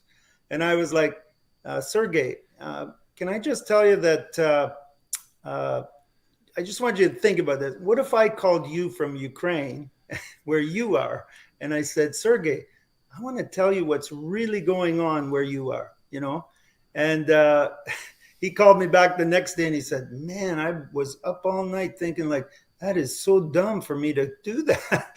To try to tell you who's there every day. And, and we were genuinely involved every day in the revolution, just taking food to people and helping people and stuff and meeting people and, the whole business. But I think sometimes all of us, we just got to really, I don't know, just try to focus on helping each other, just loving each other, man, and just, really supporting each other. And, well, that's it. I mean, regardless of what anyone's views are on the conflict and the politics surrounding it, loads of love and your orphanage, that's something everybody can get behind, right, and can do something constructive, because ultimately it's the people, the average citizen, the moms, the dads, the people who go to work every day, that's right. These kids, they're the ones who are suffering, they're right? the ones, they're the ones that are going to suffer. And we've been hammering that point home since day one. We've been on the money with that, I think, and it's going to continue to be. Not only the Ukrainian people are going to suffer the worst, but we're going to have everybody else that's going to be suffering as well. That's my focus, man. I'm just I just want to help people. I just want to do whatever we can right now to just help them. Things are going to go in different directions that sometimes that we don't want things to go, and all we can do, because we're sort of just doing what we can, and just sometimes it might seem real small, but could be real big, just to do a little bit. Well, they say truth is the first casualty of war. Yeah. Right. So we're getting propaganda from all directions, all sides, right? Yep. Yeah. But the one truth is these kids need help. Yeah. There you go. Well, that's the thing, right? And Ukrainian government is obligated to lie to people to tell everybody that they're winning. in a sense. Like, Yeah, I mean, I think every like country in a war that's it becomes almost like a propaganda thing, right? yeah, it's like Yeah, Churchill saying, "Oh, we're gonna win." It's like he had no idea he was gonna win. that's But right.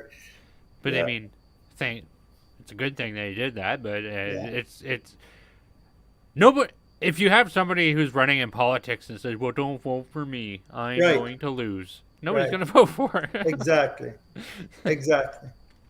Well, it's like I Yeah. said too, like when you go to the doctor, right? You want the doctor to tell you he knows what he's doing, he knows what to do, he knows, and people, I'd say 65% of people generally, that's what they want. They just want the government to tell them something, and they want a little bit of money too.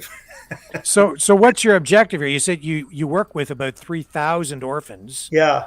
So are you trying to get them all out of the country? No, not right now. I mean, it'd just be Lo- yeah, Logistical nightmare. yeah. And so it may sound like we're I don't know, like we're not planning very well. It may sound like that, but and really genuinely, I'm a bit guilty of that because I am day to day, and I did not expect this at all. But we're just kind of responding to the biggest need as it comes up, just because that's where we're at. And And so we got. if there are shortages of food and other, you know, essentials for life every day, Mhm. um, are you stocked up, or do you have supplies on hand? What's the situation at the Well, orphanages? How long can you go? right. They have stocked up to some extent, and the government is holding, I believe, sort of in certain areas. But it could come to a situation where they just simply need to be evacuated, and so Yeah. that's where we are in Kiev, for example. And so that's what we're doing right now. We're helping them to just evacuate the children as quickly as they can, as fast as they can, and these kids are probably going to go not just to the western part of the country. They're going to go right out of the country. And there's organizations already contacting me, and they're saying like, we'll take the kids, in Poland, Hungary, in Romania. They're very experienced with helping children in those countries. So they'll be probably moved right out of the country as it goes. So you're in contact with facilities or organizations or other orphanages in Poland where it's like, yes, you can send them here for a while Yeah, to keep them safe. yeah. Like I'm not personally, I'm involved. I'm in contact with some people who do that sort of stuff at that end, and I'd just be going absolutely bananas if I had to think about everything. So there's pretty big organizations that are kind of linked with different children's aid type organizations that are really active, and they're going big guns right now to get these kids to the right place. And we just happen to be able to get funds in right now, whereas a lot of agencies can't get funds in because the banks aren't accepting dollars, and people can't go into the bank and get dollars. Anybody in Ukraine, they got a 3,000 grivna limit per day that they can withdraw from the bank. That's about $100, and they have to wait in line for 2 to 4 hours just to get that money out. So a lot of them aren't even going to get it because it's just too much of a thing, or they'll send one person to get some, and it just so getting money in, just getting it to pay for buses and gas, and you can imagine. We're able to get that money in right now with our connections and the channels that we already had set up before this started. And so we're just doing what we can to help in critical situations. Is the fluctuation in the value of currencies an issue at all? I'm surprised. Like again, a lot of things are surprising me big time, but I've been really surprised that the currency in Ukraine has not fluctuated a lot. The Russian ruble has just been going bananas. But the Ukrainian currency, for some reason, it's deflated somewhat, maybe, I don't know, 10% or so, but not very much. What does that tell you? Are the financial markets, that the world is confident that Ukraine is going to be there and emerge from this? That's a good question. Now, I did study economics in school, and I know, the whole money supply and demand, it's all related. For some reason, people are buying local currency in Ukraine. And the thing is, in Ukraine, a lot of people have dollars stored somewhere. So they got dollars in their mattresses. They got, that's just that's the way they save. They don't save money in the bank. They save it in a mattress or hidden somewhere. Now, when you say dollars, do you mean U.S. dollars? U.S. dollars. Yeah. Right.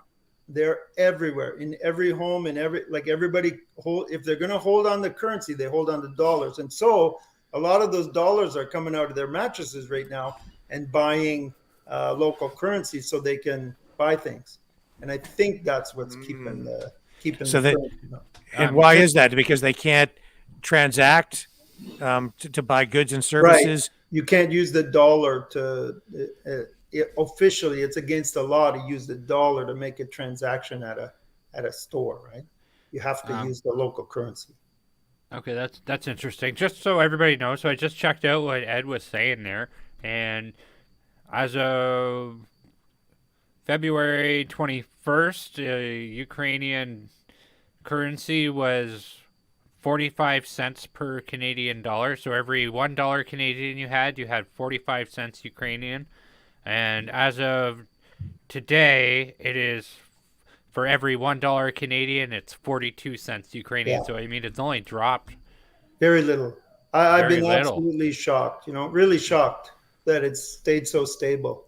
Even now, it looks a lot worse on the graph I have, but I mean, if you look at the numbers, it's only like 2 cents. They just show you the top part where it's falling. Yeah.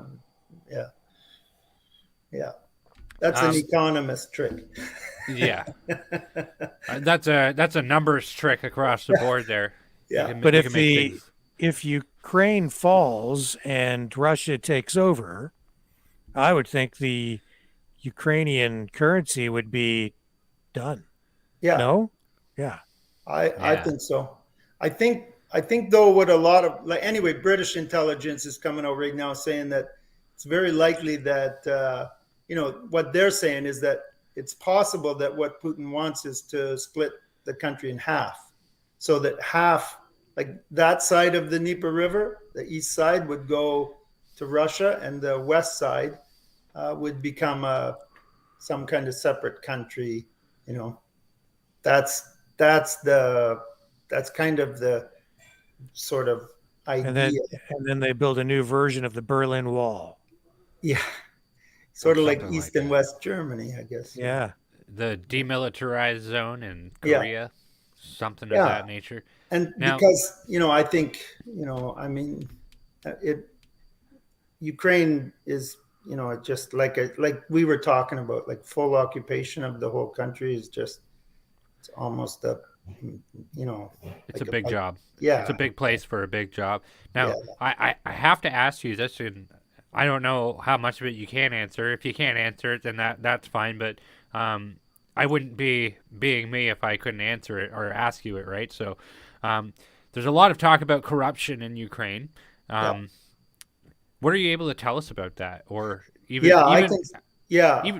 ahead. Yeah, I can say that the corruption, like throughout the former Soviet Union, everywhere when it collapsed. I was over there in the early 90s, and like it was just rampant. We did an agricultural conference, and the leaders of the country wanted me to give them each $400 in their pocket so they would speak at the conference, And I'm thinking, like, what? Like, these are the leaders of the country. If they're taking $400 in their pocket to speak, like what is the rest of the country like? And gradually I got to know that everything runs there on bribes, right?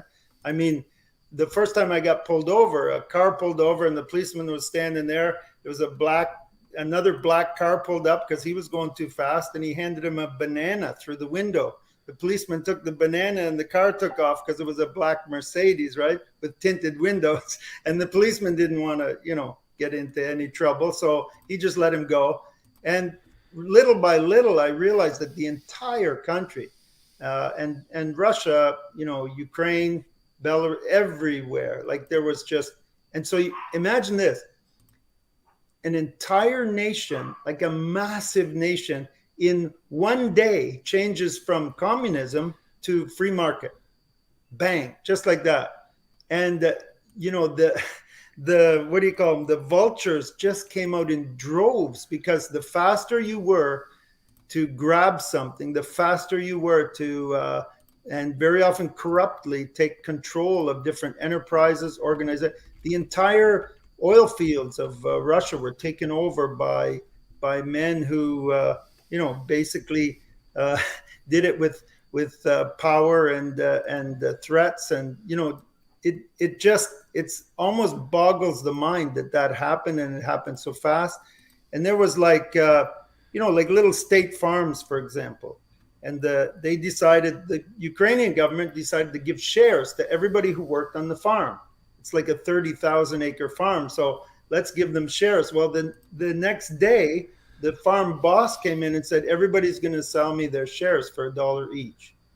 And they're like, well, I think they're worth more than that. And he just made it clear to them, if you didn't sell them to me for that, you may not have a house the next day. And so gradually, all these properties, all these businesses, everything went into the hands of powerful men many of them were very powerful even before it collapsed. And that continued on, like through the whole system, and payment.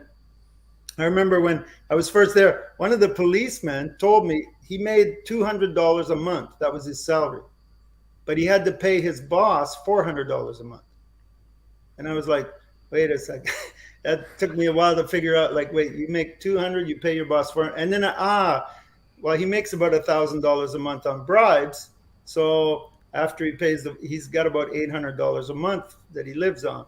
And the whole system, the entire system, was completely, absolutely, like fully corrupt. And that has not changed as fast as some people think it has, So it's still pretty predominant. You would say that there is plenty of officials in Ukraine who still take bribes on a regular basis. And without naming names or getting too deep into it, like, I don't want to get you in trouble, right? But I would say, you don't have to look real hard at the people who are in parliament, and I can only imagine Zelensky when he came in. I'm telling you, this is just a guy who I knew, and I'd seen him, and a friend of mine was a close friend of his, and a comedian, really sharp guy, very smart. I can just imagine when he was elected, what he suddenly realized he kind of gotten himself into. I mean, I can only imagine. And I don't know everything about everything. And, no, of course, it's all about your perspective, right? Like what you're able to perceive. And it has been said by many people I follow that if we want the true picture of what's going on over there, we need to talk to people who have been there, who have worked there, who, in your situation, have had the graces to actually live there for some time between Canada and Ukraine, and being familiar with the Ukrainian Russian mindsets. And so everything you've been able to bring to the table tonight is very insightful, and I can't appreciate that enough that you've come on our show here to talk about this. I would like to switch gears here, if Rick is okay with it, because Pierre Poilievre of the Conservative Party of Canada wants to be Prime Minister and says that he has the plan to defeat Vladimir Putin. So he has the video here. I would like to play it for everybody, and then we could kind of talk about it after. Is everybody cool with that? I'm happy with that. Sure, as long as Ed's cool with it. Yeah, I'm good, guys. All right, let's play it. We're in a global crisis. Russia has illegally invaded Ukraine. after years of warning it would. And it's been shocking how weak Europe's response has been in the lead up to this tyrant's invasion of this independent country.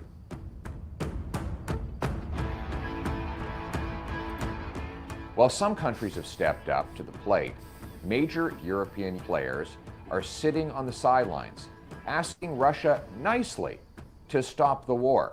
There's a reason much of Europe has cowered in the face of this thug: oil and gas.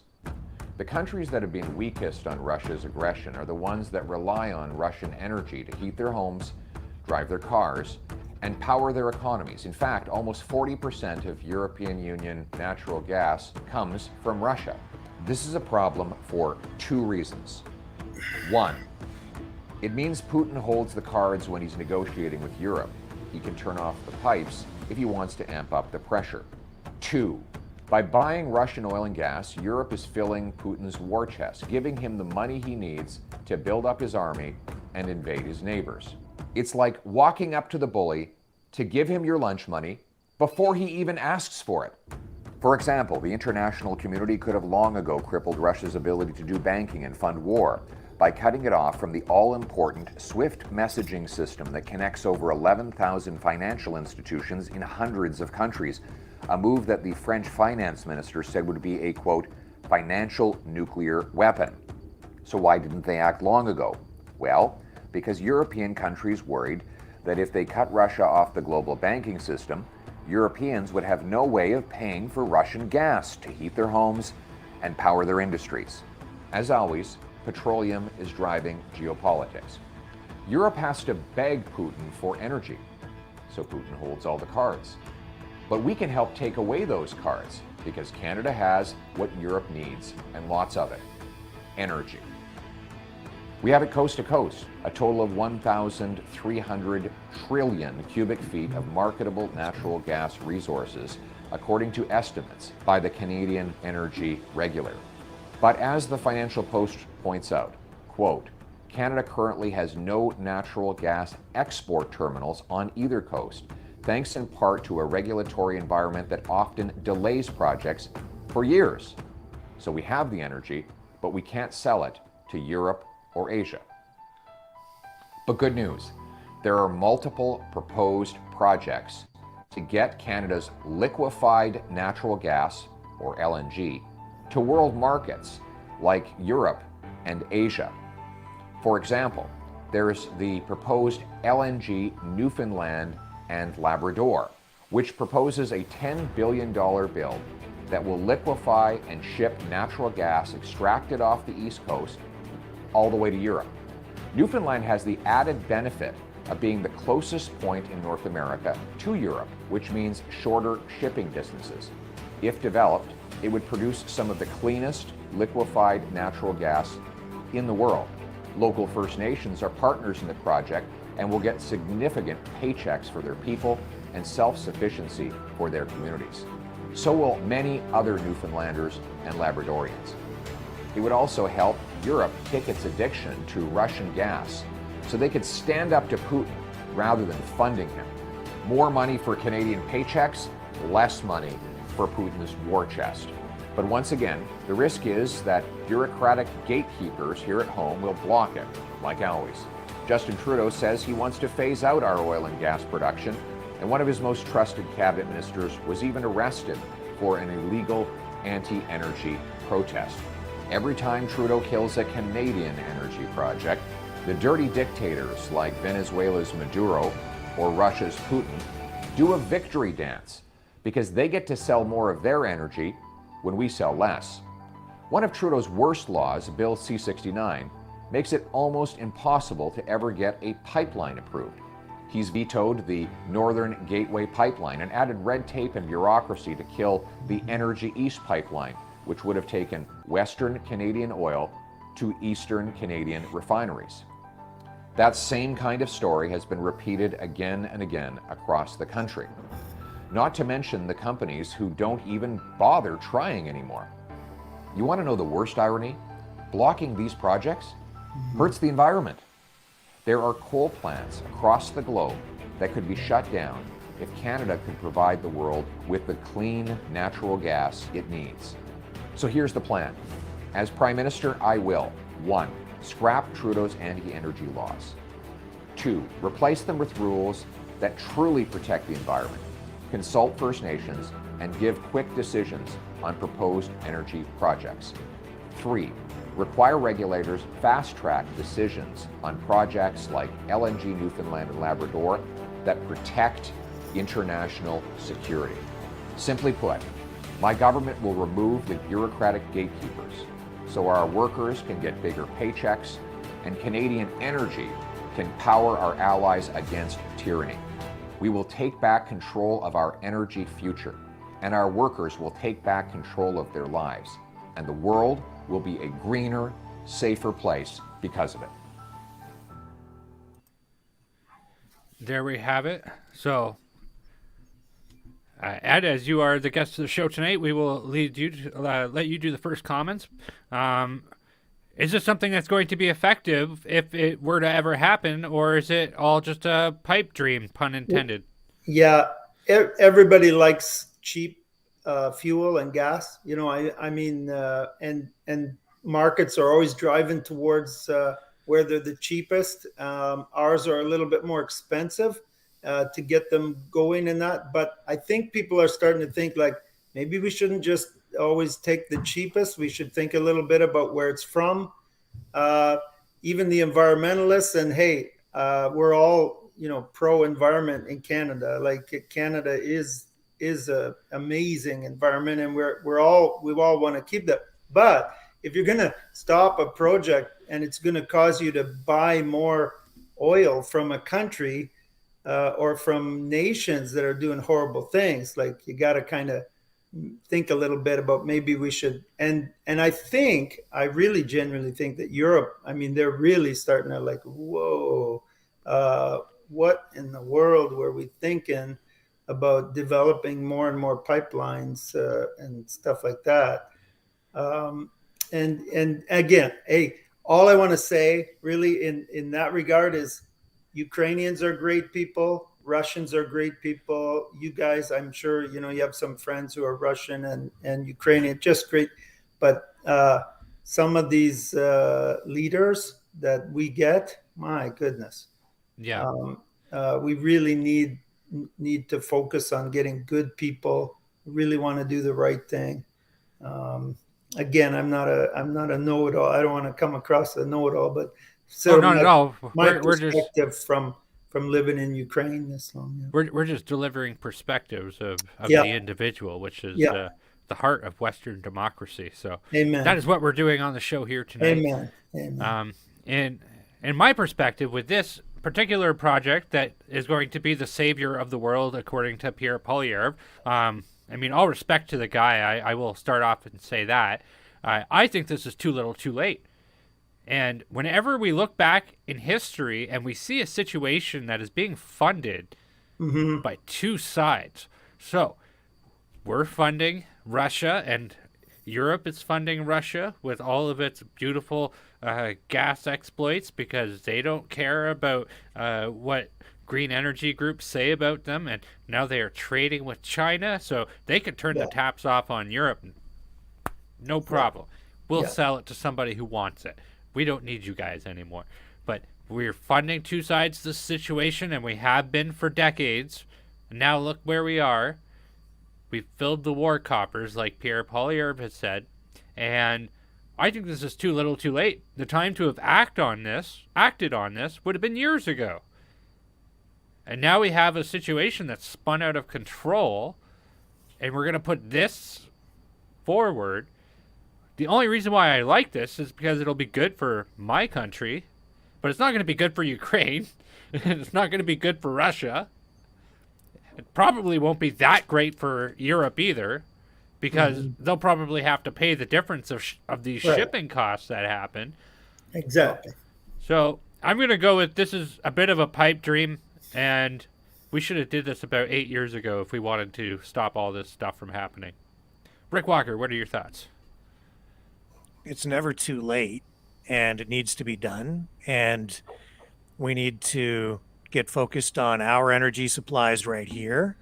I think that honestly, the environmental movement in Canada has been corrupted. I think there's foreign money flowing into those movements so that their campaigns are designed not just to protect the environment, but really to keep our oil in the ground so that we're forced to buy foreign oil, which is sometimes blood oil. And it's less friendly to the environment. And I think it would benefit the entire world if we started to produce more of our oil and if we were able to export it, because it would be produced ethically and with the greatest degree of environmental responsibility, and it would provide affordable energy to more people all over the world, which would raise the standard of living of everyone. So I don't think it's too late ever. And it has to be done, should have been done a long time ago. You're right, but it still can be done. And we need to look ahead to the future. So we need to do that. And in addition to that, by having a strong energy sector, it also forms the foundation of a good security and foreign policy foundation. That is what has led to a lot of the instability in Ukraine, is because we're approaching this from a position of weakness, not just militarily, but economically. Europe has become vulnerable because they're dependent on Russian oil. That has enriched Russia and has given them the means to attack in the manner that they have. And if they had been getting their oil and liquefied natural gas, which can be shipped on ships safely, then from North America, then we wouldn't be in quite the position we're in right now, because Europe wouldn't be afraid of Putin turning off their energy source, and especially in the dead of winter. It's like you have to think about these things in strategically, and they were being warned for a long time. You shouldn't be buying all this oil from Russia. We need to rethink this. It's now we've got exactly what we're faced with. And just last week, Joe Biden was canceling more oil drilling contracts. Just last week, or was it 2 weeks ago? Oh, it was not that all long of this, ago. Yeah, it was just like he's still doing it. And then they pay lip service to this. And Justin Trudeau basically lies when he says, well, we're canceling, we're putting sanctions on Russian oil now, but we don't really buy any anyway. That's not true. Even Canada has been buying between $350 and $400 million worth of Russian oil every year. And in 2019, it hit a peak, but it's come down, but it's still buying about 350 to 400 million a year. So that again weakens Canada's position. And now, because we're doing that, because he's sanctioning the Russian oil, you know who's going to pay for that? Everybody. We're going to pay for it at the pumps. The people, even in Europe, will pay a higher price because it's going to screw with the whole market, right? And oil is a global commodity. And the U.S. dollar is actually tied to the value of oil. When they came off the gold standard, the U.S. dollar, Nixon made sure that it was tied to the price of oil, because he made a deal with the Saudis. And that's one of the things that props up the U.S. dollar. That's a big part of this whole equation that people are not aware of.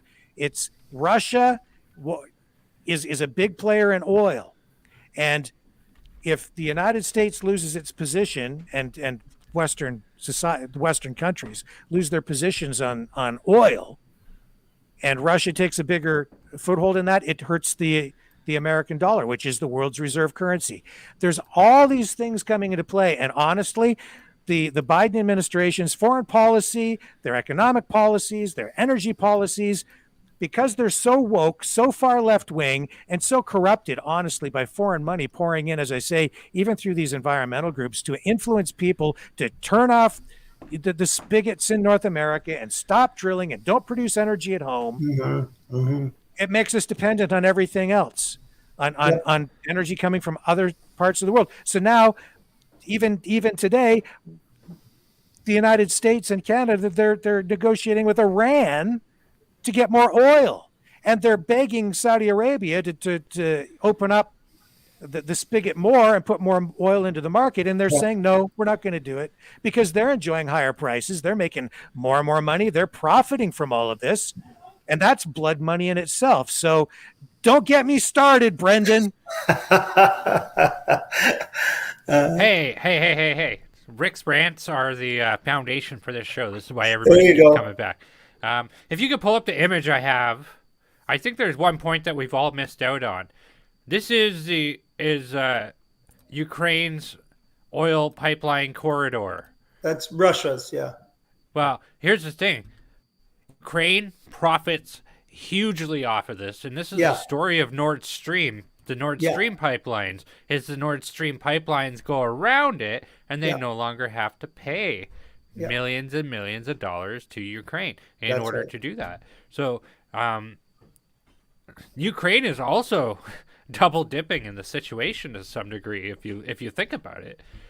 They don't want Russia to build the Nord Stream pipeline and fuel Europe that way too, right? So this is a mess. We built such a mess here, and it makes me sick that all these people, the common people, the children that you have worked closely with, the people that you know there, your relatives, these common people are going to pay for this big mess that they've made. This is terrible, and I think bad energy policies and green energy policies is right in the midst of all of this. Yeah, they definitely don't think very much. You know, when governments sit down and they're going to please this person or please that group, or, you know, they want to be seen that they're helping the environment, they're not thinking a lot, okay, if we don't produce it ourselves, where are we going to get it from? And what's that going to do when our money goes over there big time? You know, what's it going to support, you know? And I think obviously hopefully it's going to be a little bit more thought now into things like that. But, you know, this has happened before and doesn't seem to have affected the thought all that much. And I just want to say, you know, back to the kind of like my Ukraine theme or whatever, you know, you guys, I'm starting to think you guys are both a little Ukrainian, because Ukrainians they just say exactly what they think. They don't think at all about, you know, what political agenda or whatever, or political correctness. And really, it's very refreshing when people just, and thank God, still in Canada, we can do this, you know, just speak our minds and be open and honest with each other, and just what I've seen, what you've seen, you know, like, let's talk about this. I'm thinking a lot about Canada lately since I've been back, and like, where's the open, honest conversations about both sides of the story? You know what I mean? So many people are there either on one side or the other side, and then they don't even want to talk to each other. Like, my team is better than your team, and your team sucks, and right. your team is a bunch of Nazis, right. and are not allowed to talk about a darn right. thing, and you could go to hell. Yeah. I don't know. I just, you know, I really encourage you guys, man. I'm just happy. You know, I've been having I was gonna use a bad word again, just having a bad few days, and I've just been really encouraged tonight just to be open and honest and talk, and it's good. You know, that's good. That's glad we have that freedom, you know, just to do that, and that we got to hang on to that ability just to be open and not be controlled by what someone else is trying to feed us to think a certain way, and have great conversations, like great debates about topics that really matter. And that's fun. I love that. And that's what Canada, you know, the Canada I remember growing up, that's what we were always like, right? Free speech, sharing of ideas, you know, and debating them in a civil way, right? Yeah. And you know, I say the Ukrainian people are amazing people, and really the Russian people are amazing people. And if it gets right down to that, you know, I'd love to have a good Russian and a good Ukrainian in a room and just start really sharing ideas and being real open about what's going on, and just that kind of good debate. I think, I have a good friend in Siberia, and I've really been thinking lately. I want to get me and him together. Do a video or something. Just here's a guy who's working in Ukraine. Here's a guy who's from Russia, right?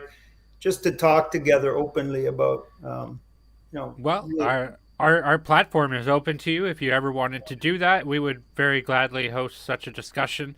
I think that'd be interesting. Yeah. I think so too. I'm all for that, because at the end of the day, a lot of these extreme leftists who are the ones who are censoring people are the ones who are fueling both sides of this whole mess, and that sort of thing. 9 times out of 10, if you talk to them directly, they're going to talk in a more of a calm, relevant manner than flip out like we've seen. Although I don't know, I know Rick has lots of friends who aren't like that, but neither here nor there. It's a story for another day. But in my experience, I'm able to have pretty diplomatic conversations with people and to point out, like, hey, we need to have our own energy here, because if we don't, we're going to buy it from real bad guys. That is bad. Yeah. Exactly. Yeah. So with all of that, I guess we can probably wrap up the conversation with you. But maybe again, Ed, you can tell people how they can help, how they can donate and make a difference. Yeah, you got the site there, just loadsoflove.org.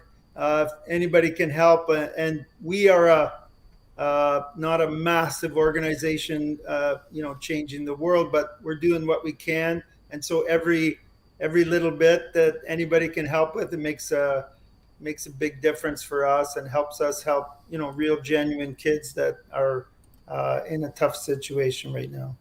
Yeah, and you'll make sure the money gets there. Yeah, like I said, I'm so proud that our organization, 100% of the money that is donated goes right. Yeah, like I worked for the Canadian government for a while, and the percentage was quite a bit lower. What actually got to the people that it was targeted at, and so we're able to do that. That's been one of my main focuses from the start. And for now, I can't make any promises, but for now, we're getting funds into the right hands, into good hands, to really genuinely make a difference. I don't know what tomorrow's going to bring, but if it brings something different, we'll shift, and we'll still be focused on helping people there. Yeah. And I am familiar with Loads of Love, quite familiar with it, and I've been over there, many times, and I've been in the thrift store, and I can confirm that it's an extremely efficient operation. Yeah. And great people. Honestly, it's one of the best charities that I've ever come across. Thank you, Rick. It absolutely is. I think the great part is that everybody that's with us is a volunteer. Like exactly. And I think that changes you a little bit when you're given not just your time, you're giving your heart a little bit to the Yeah, there are lots of organizations out there that say they're charities, but they have huge administrative costs and people drawing paychecks and blah blah blah, right? But that's not really the case with Loads of Love. Yeah. You give to Loads of Love, and it's going to the people who need the help. Yeah. It's just that simple. Thank you, Rick. Yeah. So if you donate to them, you can rest assured that it will find its way to the people who really need it. I can absolutely vouch for that. Yeah. So with that, thank you very much, Ed, for joining us. If you want to come back on anytime, you are always welcome here. Thank you very much, Rick. Really appreciate it. It was fun. I just love it, being open and sharing ideas. That's Canada, Absolutely. Yeah. Okay, my friend, keep up the good work. We'll be in touch, and we'll get an update from you at some point. Good. Thank you. Okay. Thank you very much. All right. Take care. Bye for now. Now we have lots of other ground to cover tonight. Brendan will be back momentarily. The Pfizer documents, the first block of documents that were court ordered to be released have been released now. And we are going to take a look at that in a moment. I've not had time to digest very much of it. I've been trying to just sort of read out of the corner of my eye a little bit of it. I do have some documents to share with you in a moment, outlining some of the adverse reactions that are laid right out in the Pfizer documents, so we can go over some of that. What I'm seeing is there are some media reports out there identifying some numbers and some stats on adverse reactions, and possibly they're even saying deaths, where the mainstream media is already kicking into high gear, trying to paint these assessments as being misinformation. So at this point, I really don't know, because I have not had time to read the documents myself. A lot of pages to read, and I'm going to try to skim through some of this stuff and find something in here worthwhile to share with you. What you're seeing here is, of course, these live feeds out of Ukraine tonight. It was very nice of Ed to come on and share his information with us. And of course, you can go to loadsoflove.org to support his organization. They're doing great work with orphans over there in Ukraine, and it's got to be very traumatic for those kids. Yes, it's the regular people that are going to suffer through this conflict, just like it has through every other conflict that has ever been. And we're going to be looking at a massive crisis here in regards to immigration and the whole 9 yards. It's so much of this remains to be seen, and it really does look like the Russian push forward is very slow at this point. We're at day 6, and everybody else's guess is as good as mine as to what the final outcome is going to be with this. Well, you know, I think that the media is reading it wrong, Brendan. I think. Oh, Putin, that's a shocker. I just think Putin has all the cards on his side. He has the power, and I think that the media is looking at it and they're trying to spin it because they're cheerleading, and they are basically pro-war. They are cheerleading it. I think it's disgusting. That's the weirdest thing about this whole thing, is how pro-war they are, and how pro-war all of the leftists are in this.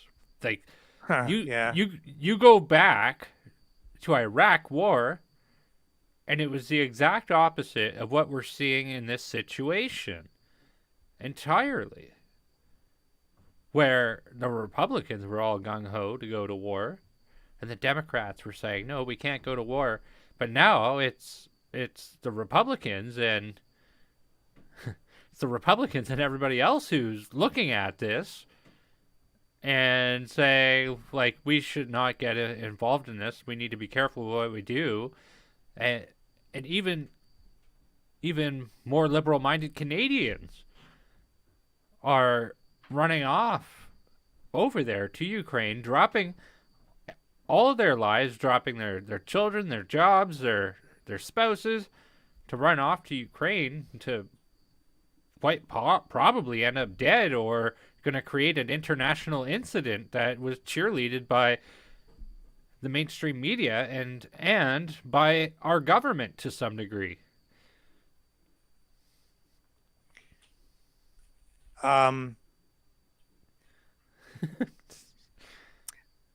Look, man, here's what I think the truth is. Ukraine is a corrupt country, has been for a long time. And what you have is a bunch of rich people, a bunch of billionaires, many of them politicians, leaders from countries, Western countries, who have been using that country as a money laundering mart, like a money laundromat. And I think some of them are afraid, some of them are scared, and there's a whole lot of corruption, not just in Ukraine itself, but as I say, I think there are a lot of people with a whole lot of money and a whole lot of power who have been using that country and abusing it in very corrupt ways to filter their cash. And they don't want this information coming out, and they don't want the money train to stop. And I think that's a big part of why we're seeing what we're seeing. And those same people, because they control governments, also control the media. And so we're getting a whole lot of cheerleading going on.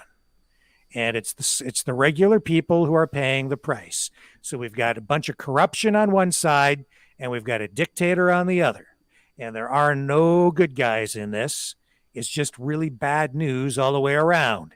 And because of all this bad dealing on both sides and all this power broking and posturing, these people, these elite snobs, are taking us to the brink of nuclear war.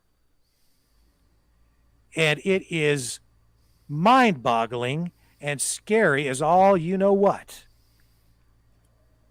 That's, I think, probably pretty closer to the truth than anyone is comfortable to admit. And because most people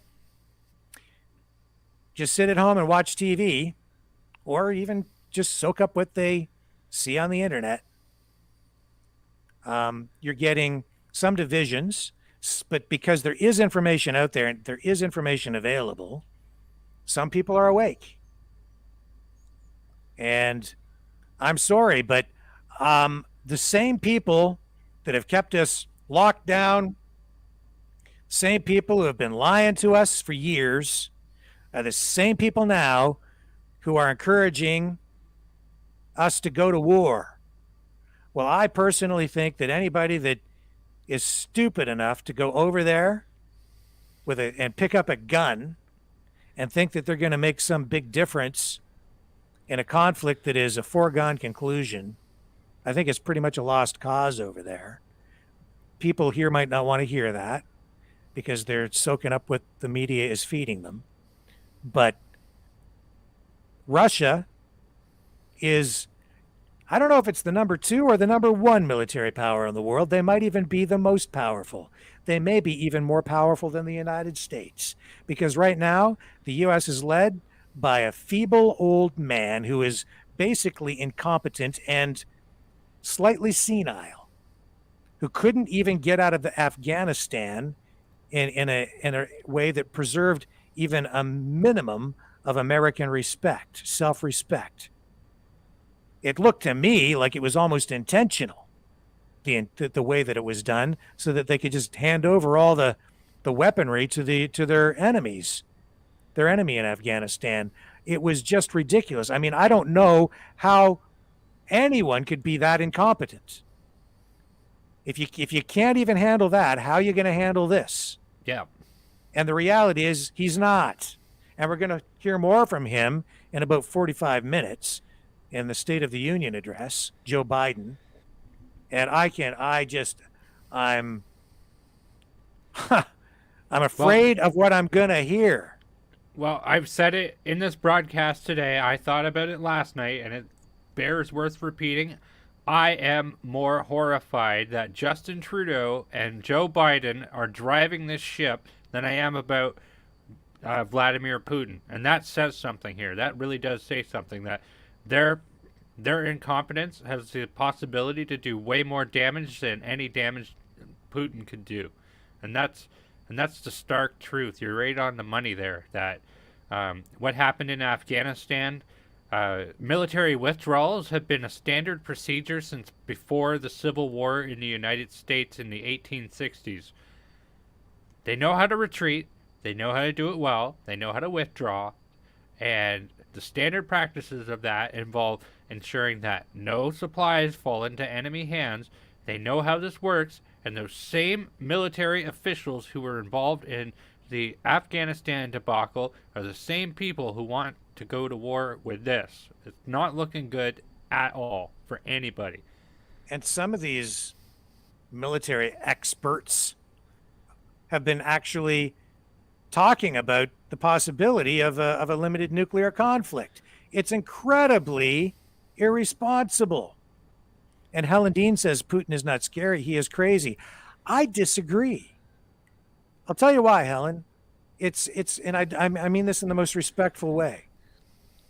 Putin is shrewd. He is smart. He's powerful. He's not crazy.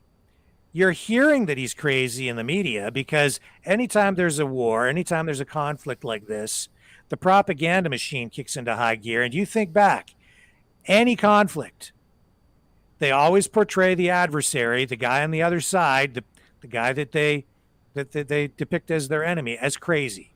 Every single time. He's always insane. He has to be stopped. I don't think he's crazy. I think he just has motives that a lot of people here don't understand because there's history that goes back hundreds and even thousands of years that he is approaching this from. And there's a lot of politics, there's religion, there's strategy, there's the whole NATO thing, right? With moving into Ukraine and being a threat to Russia. He's not crazy. He might have a heart as cold as steel, but rest assured, he's doing what he thinks is right. He's doing what he thinks he needs to do to protect and preserve the sovereignty of Russia and keep the threat of the Western countries, NATO, at bay. And on the other side, there's a whole different perspective. And as I say, you've got, and I'm not defending Putin. He's a dictator. That's the reality of it. You heard Ed talk about the censorship in Russia. It's absolutely true. So I'm no big Putin fan, that's for sure. But I'm also not a fan of what I've been seeing going on the other side. Mismanaged, too much corruption, too many rich people, fat cat politicians, and bureaucrats over there lining their pockets. And now we're all paying the price because they haven't had the best interests of their countries or the people around the world in mind or at heart. It's all been self-interest over there for far too long. And who's suffering? Who's suffering the most? Those orphans. You're going to suffer too, because we're going to be paying $2 a liter for gasoline real soon, and more for groceries and more for everything else. All for what? For what? This is so disgusting. Surreal. It is. And to your point there, it's very funny, the state of Joe Biden's mind. And the media goes around and says Putin is deranged due to severe isolation since COVID. Which is like, what? Sir, I didn't get that, Brendan. Say it again. The mainstream media is analyzing that Putin's brain is scrambled due to too much isolation due to COVID, and meanwhile, Joe Biden probably couldn't pass a cognitive ability test. I did hear a report. As I have a lot of stuff playing through the day, right? Just being bombarded with information. There was a report where they were talking about how Putin is terrified of COVID. Because he's 70 years old and he's concerned about his health.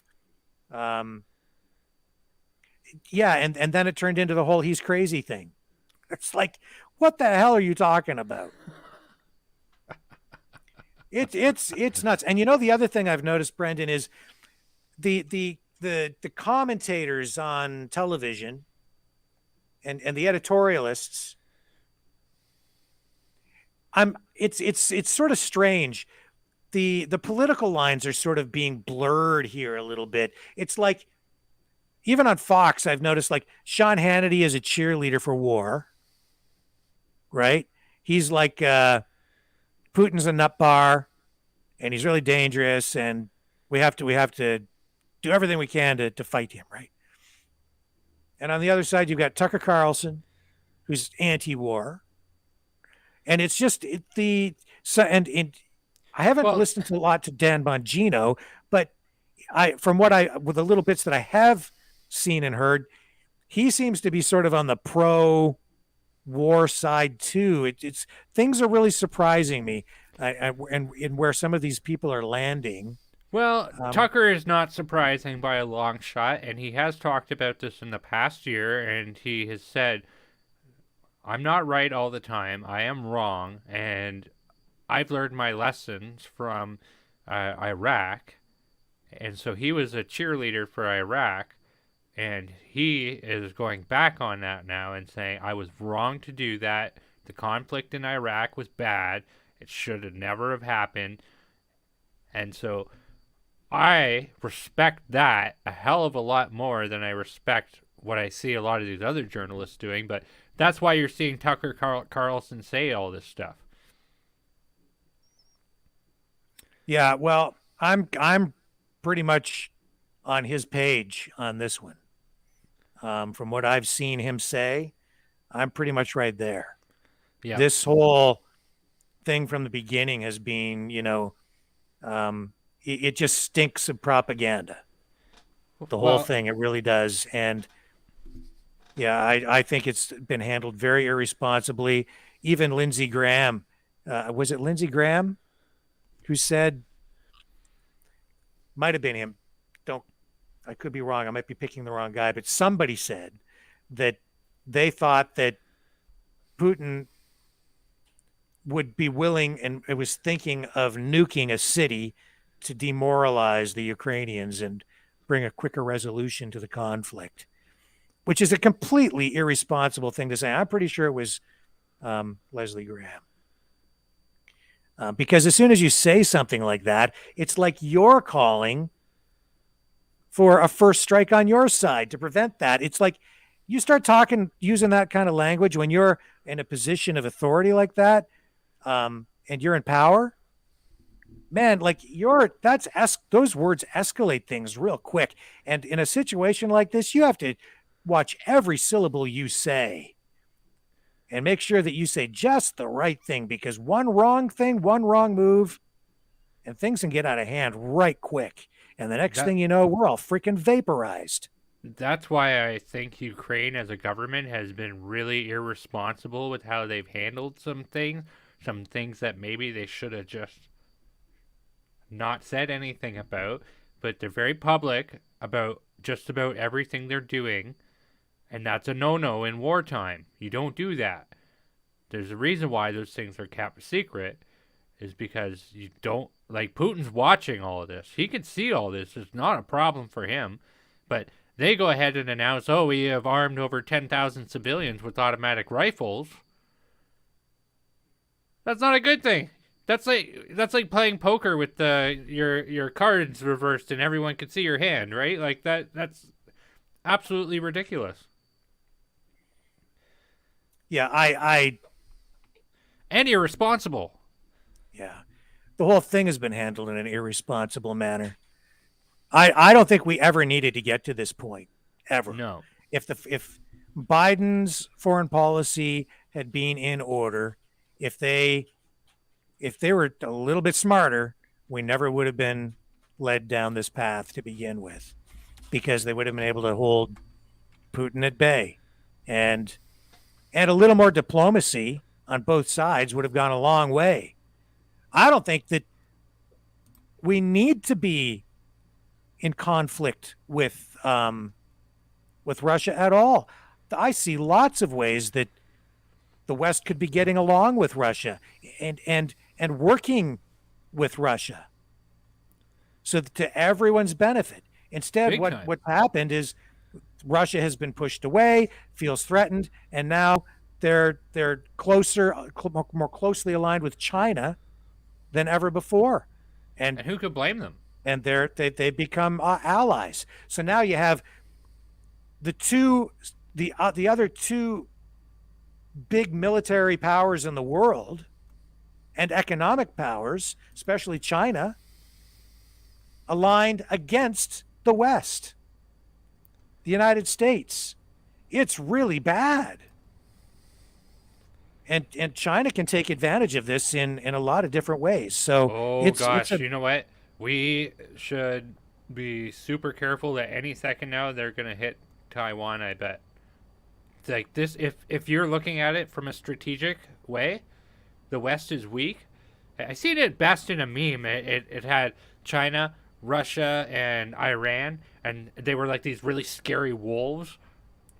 And it basically was pointing out like all these countries are predators to us, which they are. Yes. And so if China is calculating, and I'm sure they are, they're probably waiting for Putin to do something slightly more aggressive than what he's already doing. And that's going to be time to hit. Like, I'm not a military strategist here, but I could see this a mile away, and I'm not the first person to mention this either. Like, you're gonna want to hit while Joe Biden is down, and he's always down. Yeah. Well, you know, and Biden and the whole Biden family, they're up to their eyeballs in the corruption in Ukraine. Yeah, We've seen it. It's documented. And the media, they're up to their eyeballs because they've helped him cover it up. So really what you have in the White House is a corrupt old man. That's senile old man, like senile and corrupt as hell. Yeah. And Carla, who's a nurse, she's one of our freedom reporters. She has commented explicitly on this, that she's seen conditions of that nature, and she's well aware of what a lot of these targets are in mental health. And she says Joe Biden is not, he's not playing with the full deck of cards. The lights are on and nobody's home. And the surprising thing, Rick Walker, on Sunday night, I was listening to CBC Radio. Or I guess you should say I was spying on CBC Radio. And on their hourly news segment, they said President Joe Biden has kept a low profile all weekend. So I laughed really hard at that, because they're starting to turn on old Joe. They know what he's about. And that may seem like a small thing to say, but it's actually a really big thing to say. That Joe Biden, whenever there's a problem, is going to go and hide down in his basement every time. Well, Tony Chalk says, Rick, so is Justin, and he's referring to what I said about the Biden family being up to their eyeballs in corruption. And I'll tell you this, I would like to see some documentation of that. Well, not just that, but I'd like to see maybe an investigation of some kind to see what kind of linkages there might be between Canadian politicians and bureaucrats and Ukraine and some of the corruption that's been going on over there. Just let's see who's clean. I would put Chrystia Freeland, the Deputy Prime Minister, at the top of that list. As someone you'd like to take a closer look at, you mean? Yeah, I would say we don't want to accuse anybody of anything. I'm not accusing anybody. I'm saying if I were to suspect anybody, I would say she would need to be investigated first. I would say if there's anything that smells in this situation, it's Chrystia Freeland and her direct connection to the Ukraine, whether it be through her heritage or growing up and where she did student exchange programs in the USSR. She has a direct connection to all this, and something smells. Yeah, Irina C. says, Rick, he would never resort to military measures against any country unless sorely provoked. They were ready to respond to any provocation, but the last thing Putin wants is another war. Yeah, I don't think Putin even, honestly, I don't think he really wanted to go in there. I don't think he needed it. I don't think he wanted the grief. I think he would have preferred to not push any conflict with NATO and the Western countries. But for his own reasons, I think he did feel provoked. And that, again, is a failure of Biden's foreign policy. So She does make a it's really a good problem. point here. She does make a really good point here, Rick. But I would say we would need to be careful about what Vladimir Putin calls a provocation. He could classify Canada sending anti-tank weapons and all these other weapons that we're sending over there. He could call that a provocation of war. Canadian citizens. They have been provoking him if you really look at it. Even during the whole Syria conflict, there were no-fly zones. The U.S. kept going in. Syria doesn't belong to the United States. Russia was the one that was really propping up the government there, and they had had a foothold in Syria, and it was the United States and the Western countries and NATO that was trying to destabilize everything in Syria. And then while all that was going on, even back in like 2016, they kept moving more and more missiles up closer and closer to the Russian border. And, if that's not provocation, I don't know what is. They've been wanting a conflict with Russia for many, many years, especially over the last 8 or 9. Well, since 1945. Since 1945, they've wanted a conflict with Russia. And even General Patton in World War II, old blood and guts, and his dual pistols there, he wanted the United States, and he wanted Churchill and all the Western powers. He wanted them to start pushing the Russians back out of Germany. Mm-hmm. So this is a day one problem. Like this has not gone away. So we are going to switch gears here in just a moment, and we're going to talk about the release of these Pfizer documents, because I think it's a big story. But I will just remind everyone that if you want to support our journalism, you can go to freedomreporters.com. That's freedomreporters.com, or you can click the link in the description on the YouTube channels and on the Facebook platforms and go directly to the donation page. We're fighting this information war. We're trying to bring you as much truth through our interviews and even in the field reporting as we can to act as a counterbalance against the government-funded, state-controlled mainstream media, legacy media, which today largely accounts for, really engages in propaganda. And now more than ever, I think we need independent voices. After 25 plus years at CTV, over 30 years in the media in general, I can tell you that journalism, as we knew it, is dead. And I personally, even though I used to work in the mainstream media, I don't trust any of it anymore. Not any of it. None. And that's why I'm back. And that's why I'm working with Brendan and others. That's why we're here. We're fighting this information war. And to do it, we need your help because there are costs associated with keeping these broadcasts going. Yes. And I hope that we can make a difference.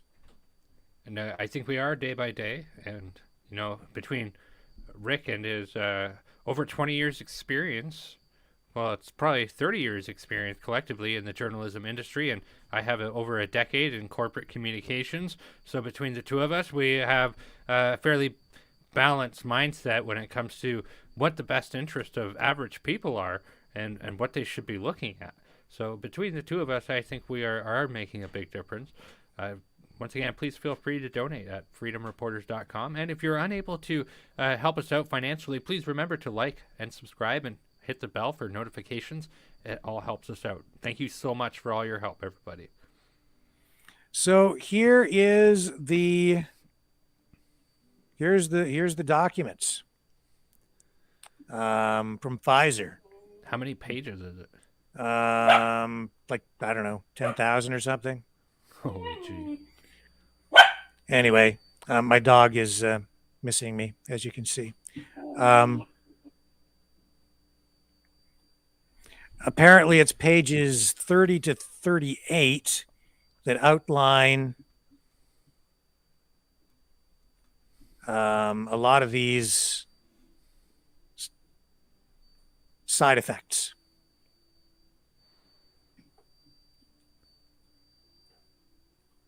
So let me just, I have these separated here. So let me call this up.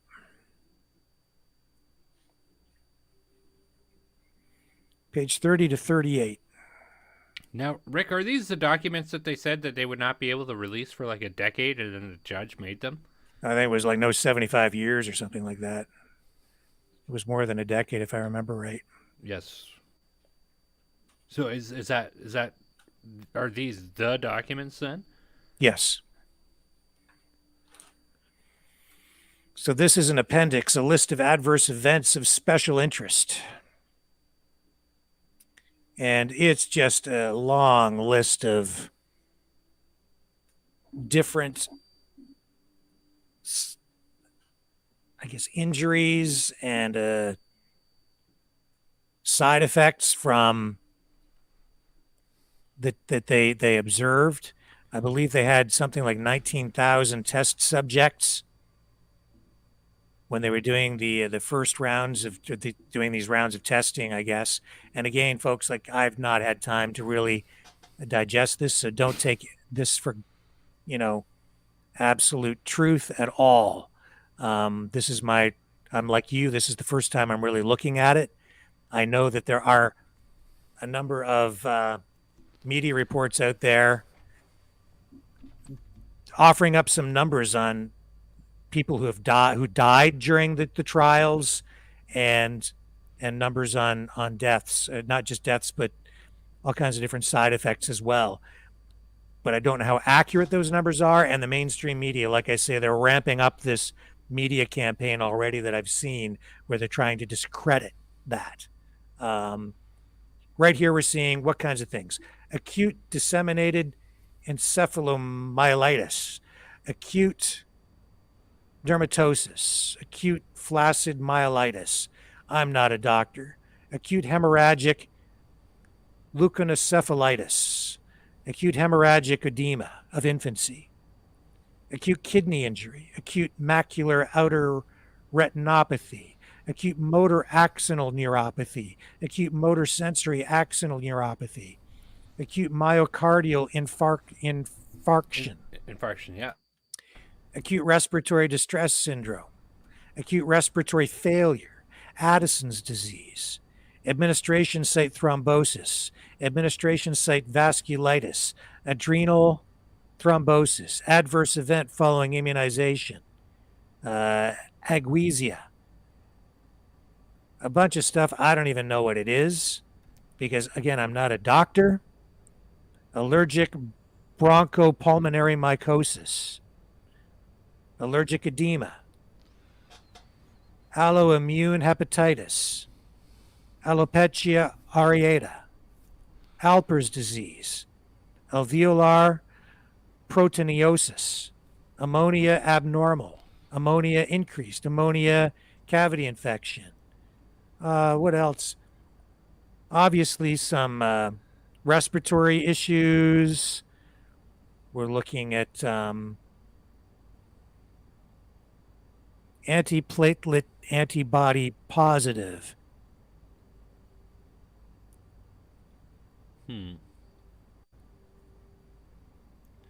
This is very concerning. That, I mean, these are all things. Now, there's no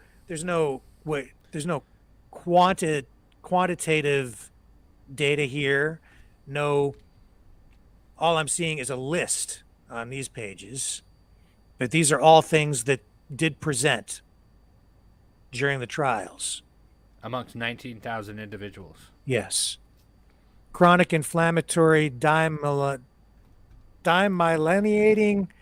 polyerratic, I don't even pronounce that. The list is, this is a long list of things. Now, you know what concerns, like right off the bat, do you remember when this came out? Do you remember what they told us when the vaccines were first introduced? They said, oh, yeah, they're perfectly safe. There's nothing to worry about. I literally heard doctors say that there are like no side effects. That there would be no side effects. It was going to be 95 to 97% effective with the first shot. And the second one was going to be just to make sure.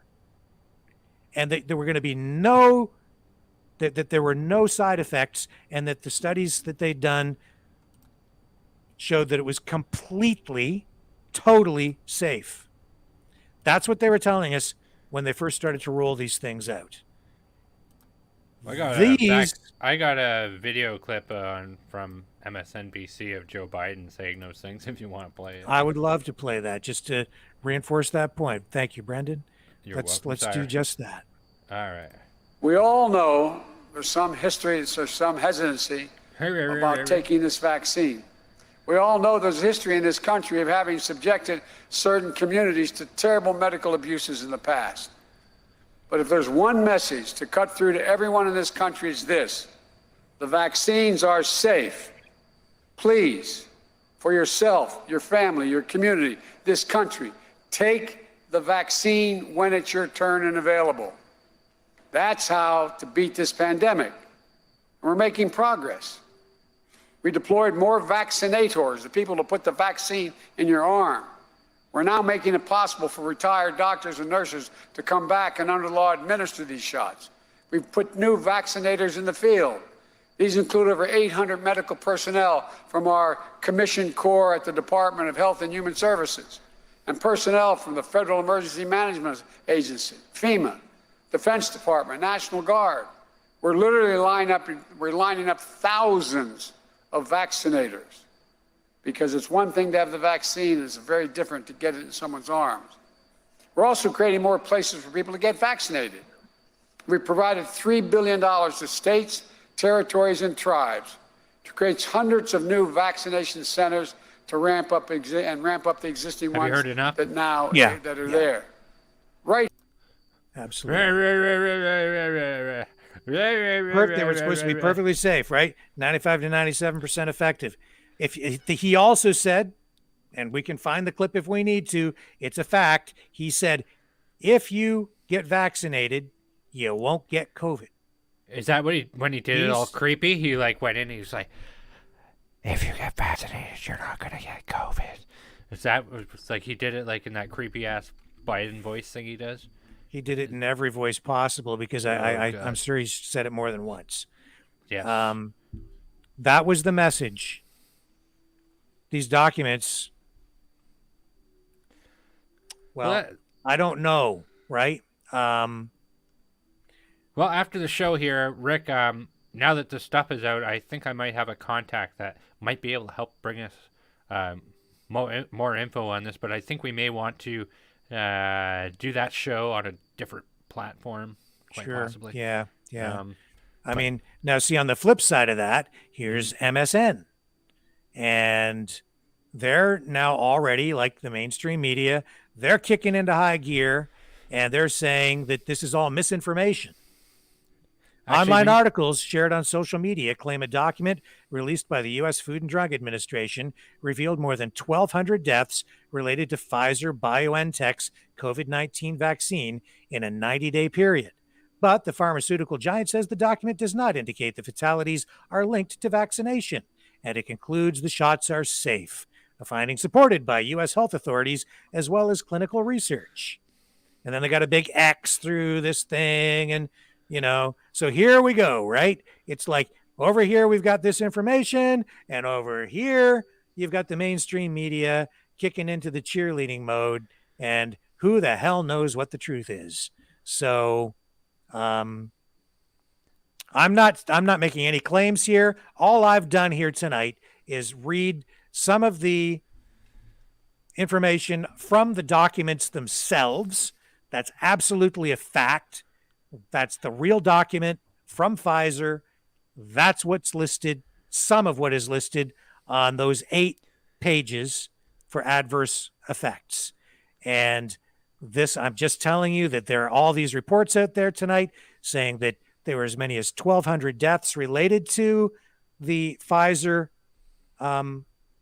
injections in a sample size of about 19,000 people. But on the flip side of that, we're getting pushback from the other media saying that's not really an accurate claim. So what I would encourage people to do is go quick out. Disclaimer here is Brendan Kennedy and Rick Walker are not medical professionals. Please consult your doctor for information on that. So we are not giving medical advice, and we are what you do in your own home is up to you. I don't know if I would recommend. Well, whatever. I think that people need to go out, get some good information, educate yourself, and go to credible sources, good sources. Educate yourself. We'll dig into this in other ways in a future episode of the Freedom Reporters here on the Maverick News Network. But all of this information, very, very, we need to look at this. I'll put it to you that way. It needs a full spotlight on it. I think that there's all kinds of things that are being done in the shadows here. We've all seen the advertising of all the news networks saying, CNN this morning, brought to you by Pfizer. We've all seen that. We all know. We all know how much Pfizer funds. And we all know how many people who sit on different media boards also sit on the board for Pfizer and different corporations. Yeah. This is the weirdest thing about this is how guilty pharmaceutical companies have been in the past. And all you have to do is look at Oxycontin and amphetamines to know what I'm talking about, is how guilty they've been in the past of causing immeasurable harm to our society. But meanwhile, we've given them a full pass. I just want to go back to normal. And that's what they say, oh, well, if you take this, it'll go back to normal. But you know what, folks? They lied about this, and they'll continue lying. I can't believe a darn word any of them say anymore. Yeah, well, mainstream media, right? Or the politicians. Like, who the hell do you believe?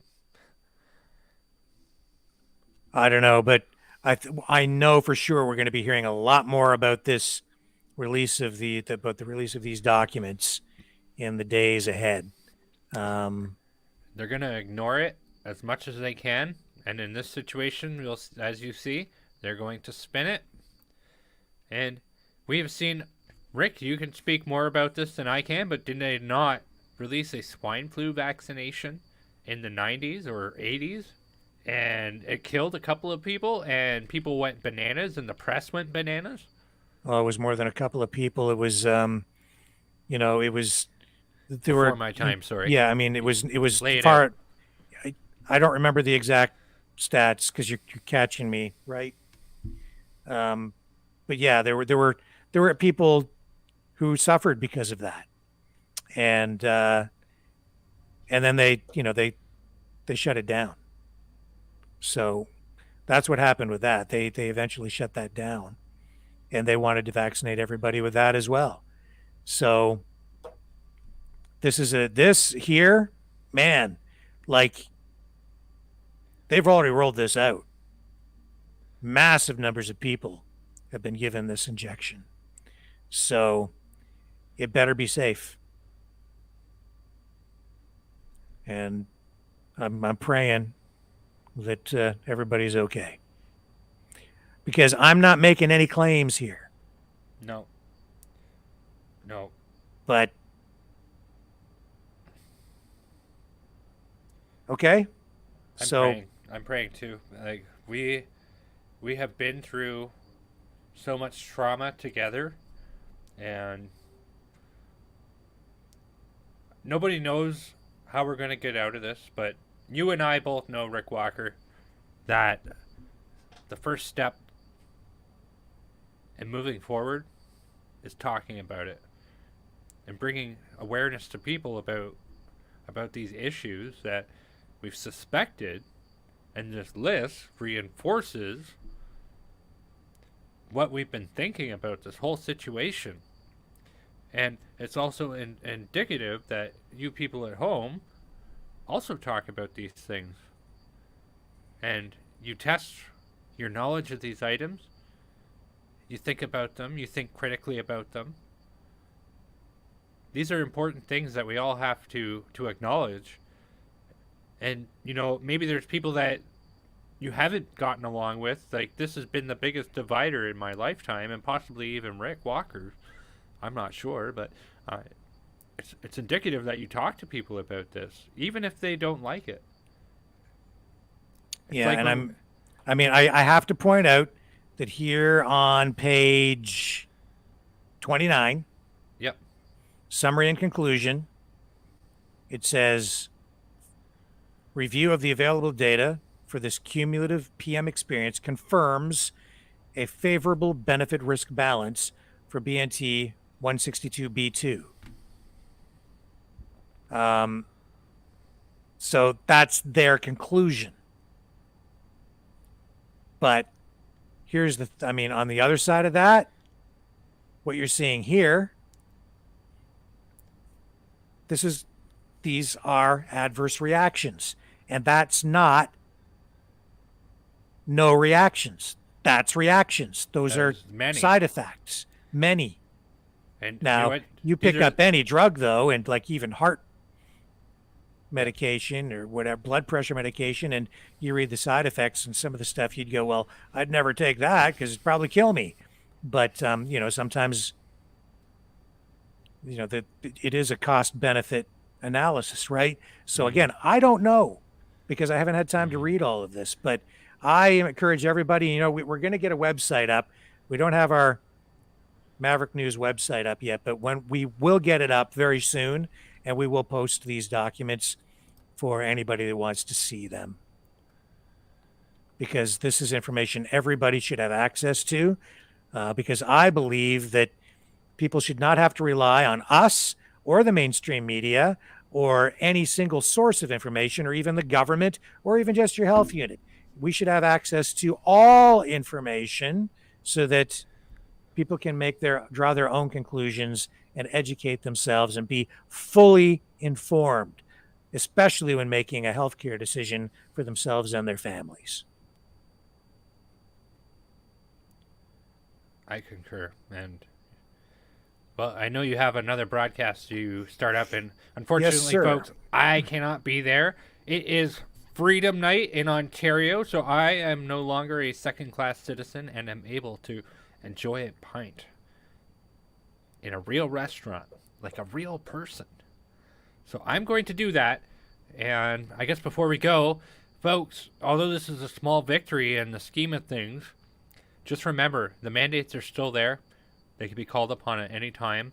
This is not a major victory. This is small footings. And believe you me, it would not surprise myself at all if they bring all these mandates back at the drop of a hat. So there's still more of an information war that needs to be fought. There's still more things that we need to do. We have a lot of work ahead of ourselves. And for the meantime, you can go to freedomreporters.com, or you can click the link in the description down below. And if you are able to support us, I greatly appreciate that. And in the meantime, if you are unable to support us financially, you can give this video a like and hit the subscribe button and the bell for notifications. That is also of a great help.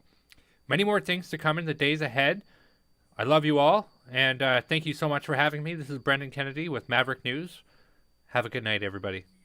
It's been a slice, Brendan, and we will be signing off here briefly. I will be back in 6 minutes at 9 p.m. Eastern Standard Time with the State of the Union address, starring the one, the only, President Joe Biden. And I'll have my own personal analysis and commentary on it, and we'll share people's comments as well. And we can all have an open discussion amongst ourselves because Brendan is going out to partay. like a real person, Real person. a real human. You're a real boy, Pinocchio. And with that, we will sign off, and I will catch everybody on the flip side. Pick up the next broadcast. Same station, different bat time this time, 9 p.m. 5 minutes now, 5 minutes, and I'll pick everybody up over on the other channel. Well, it's the same channel, just a new broadcast. We're gonna bring this one to an end, and you get the idea. So They we're know what you signing mean. off. You got it. We'll be back. We'll All right. catch you all over there. Thanks, everybody, and enjoy. Thanks, Brendan. And we are out.